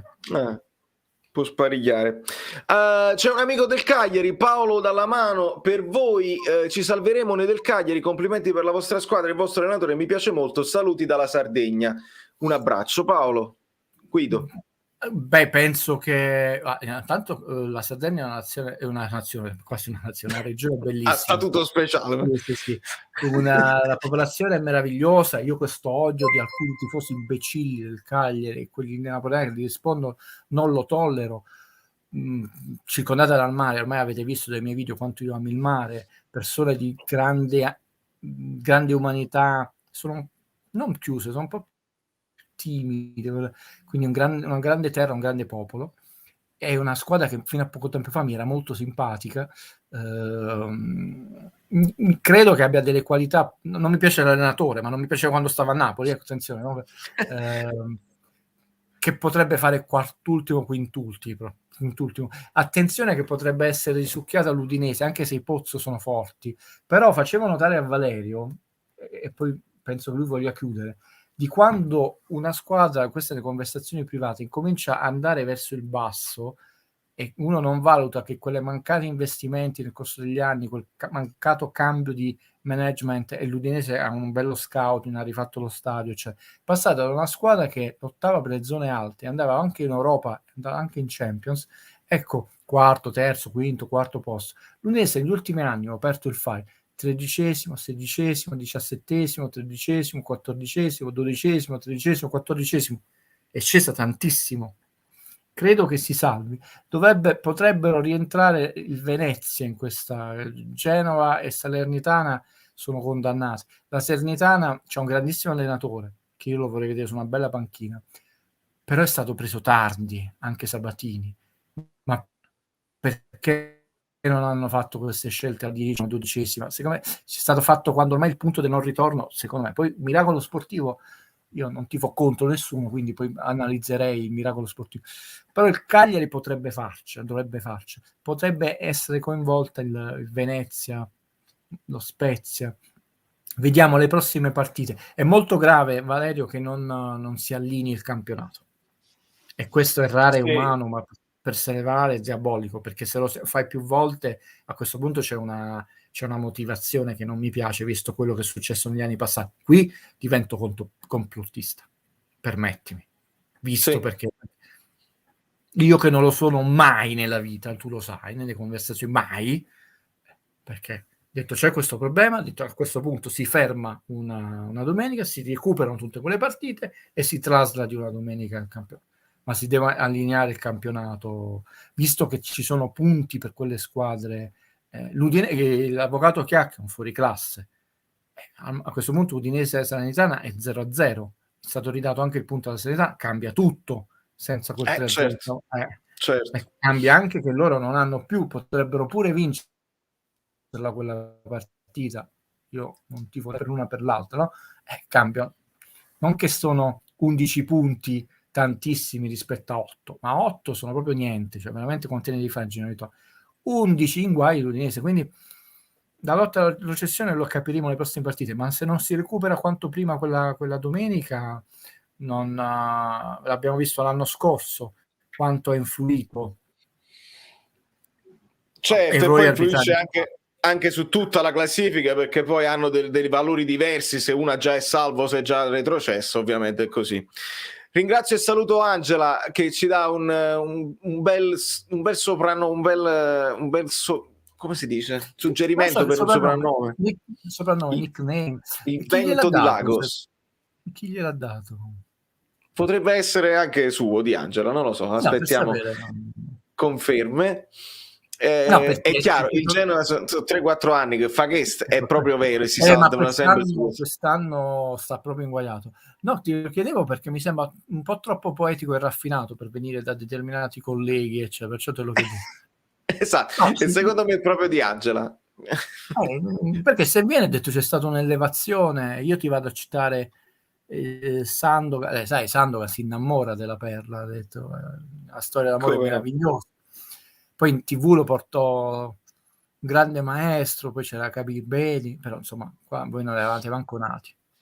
Però allora voglio ringraziare, sì, è bello, brava Angela, comunque ti richiama un po', se citando un genio dell'autor Carl Lewis, no? Il figlio del vento. Allora, se dovessi richiamare una citazione tra il letterario e lo sport, la regia di tutti gli sport, l'atletica, Carl Lewis, plurivincitore di medaglie olimpiche, anche nel salto in lungo, 100, 200, salto in lungo, staffetta, il figlio del vento. Allora noi abbiamo un nuovo figlio del vento. Beh. Quindi non male come soprannome. Speriamo che faccia la stessa carriera, Valerio. Magari. Non è che l'ho paragonato all'uno degli sconosciuti. Certo. Ringrazio Raffaele Todisco, già ti stavano dando delle indicazioni tra i nuovi abbonati, sarà mia premura a fine poi live, dopo magari entro domani ti aggiungo al gruppo dedicato agli abbonati, dove il mio consiglio è di mettere muto, perché altrimenti le notifiche svegliano tutti, perché siamo sempre 24 ore attivi. E ad Alberto Gemma, visto che so la risposta di Guido, vincere Europa League, la Coppa Europa. Io rispondo io campionato, così equilibriamo la cosa. Allora perché... Valerio, facciamo una cosa, fateci contenti, uno dei due, cioè o fate contento Valerio, no, tutte e due mi sembra proprio. È vero che io ho fatto il classo melius abundare quam deficere, dicevano i latini, no? Però citando una tua amica, no? Che dice fatelo come gesto di cortesia, ecco, fate come gesto di cortesia, regalateci uno scudetto, una coppa, non per vanagloria, un gesto di cortesia. La cortesia gesto di cortesia. E io è sul gesto di cortesia che voglio tutti salutarvi, ringraziarvi per il supporto, per la qualità. Guido, fammelo dire, i complimenti non ce li facciamo tra di noi, perché poi parliamo in privato e non ce ne frega proprio, però la qualità della community è alta proprio, e in momenti così, che poi sono dei momenti difficili, perché stiamo sempre là a un passo da fare qualcosa di straordinario e pare che veniamo meno con le gambe molli, come ha detto anche Tore. La qualità, il livello delle domande e anche delle osservazioni è bella alta, e io sono orgogliosissimo e ringrazio Guido sempre per la tua presenza. Io tanto ringraziare tutti voi, Rita e tutti i moderatori, la saggezza di Fabio e la cortesia di tutti voi. Permettimi per una volta, non lo faccio mai, non un rimprovero, non voglio manco fare suggerimento del zio paternalista. Ragazzi, poche offese, soprattutto quando scrivete i commenti. Ci fu una persona, no, che definì De Laurentiis in un modo, io mi sono permesso una volta nei tuoi commenti, ho detto però queste cose non scriviamole, non aiutano la comunità, non aiutano il dibattito. Cioè, chi è contro determinati miei pareri, io gli rispondo, alle prime persone a cui rispondo sono quelle che dicono non sono d'accordo con il signor Gentile, e ho detto ok, io ti spiego questo, e nascono invece delle discussioni scritte molto belle, civili e costruttive, dove ciascuno dei due impara qualcosa in più. Ho detto non scrivete dopo le sconfitte, come si chiama, è facile lasciarsi andare, ecco il famoso minuto, quello aiuta molto, però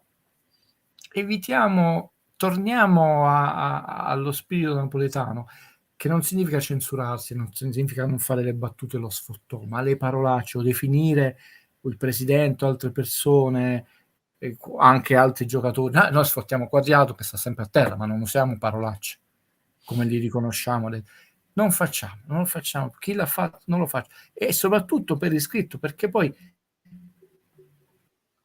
e poi ti prendi qualcuno, una denuncia, una cosa sciocca. Lasciamolo fare a chi spacca i piatti, non facciamo. Scusa questa parentesi, perché No. del 99% sono tutti commenti. Vedi, Angela se ne è uscita con questo soprannome meraviglioso. Ecco, questo soprannome meraviglioso ispiri a tutti noi, come Fabio che ci ha regalato l'anno scorso la frase più bella. Ecco, facciamo una gara a chi è più arguto, a chi è più simpatico, a più quella, ecco, e abbandoniamo sempre di più quel vecchio modo che ogni tanto, molto raramente, Valerio, affiora anche qui. Abbandoniamo. Figlio del vento. Scusa, mi piace assai. ci sono rimasto male. Capita rarissimamente, mi sono permesso di suggerirlo, abbandoniamolo. Proprio oggi che possiamo essere arrabbiatissimi, io mi stavo, ti dico la verità, io vesto di azzurro e bianco, chissà, forse anche per questo sono tifoso, raramente visto il rosso, quando sono di cattivo umore. Non mi sono voluto, ho solo 2 capi rossi, perché appunto non amandolo. Pensate, il mio spirito zen stasera, se fossi stato, come ha detto quell'amico di pancia, mi sarei presentato con la mia polo rossa, quindi abbandoniamo questo. Guido Gentile, poi, grazie ciascuno facesse quello che vuole, però è un suggerimento. Buonasera a tutti, anche ai fiorai, ricordate. Anche ai fiorai. Grazie mille a Guido Gentile, ringrazio ancora e ribadisco all'amico Raffaele, non hai Instagram, non c'è problema, @ValerioFluido anche direttamente su Telegram, mi scrivi là e sarà mia premura. Ragazzi, vi bacio tutti, siete stati tantissimi, siete stati bellini, siete stati veramente così deludenti, a me fa ridere, perché poi non è offensivo, è un aggettivo che poi riguarda il tuo stato d'animo, quindi non è offensivo. Questo qua a me piace, poi ognuno può scegliere così. Ragazzi, vi voglio bene, pensate un po', io adesso sigla, si chiude tutto, finale con Guido che me lo devo fare sempre, poi riguarderò la partita, pensate un pochino che follia assoluta, perché io vi devo dare sempre, sto cercando la sigla, eccola qua, perché io vi devo dare comunque un'analisi di parole di Spalletti, di interviste, di Napoli-Verone, tutte le cose, invece Napoli-Cagliari, credetemi, è sempre Napoli-Verone se la volete vedere in un certo modo, altrimenti è il Napoli. Questo programma è stato offerto da niente di meno un programma, cioè proprio la sigla fluido.net e magliette, le cose, insomma. valeriofluido.oplix.com. Comunque tu ti sei montato alla testa. Alla fine è un programma. Sì, ringrazio infinitamente il lavoro instancabile dei moderatori, gli abbonati bellini e i supporters, i collaboratori e tutti i vostri commenti, perché questa community è come una seconda famiglia.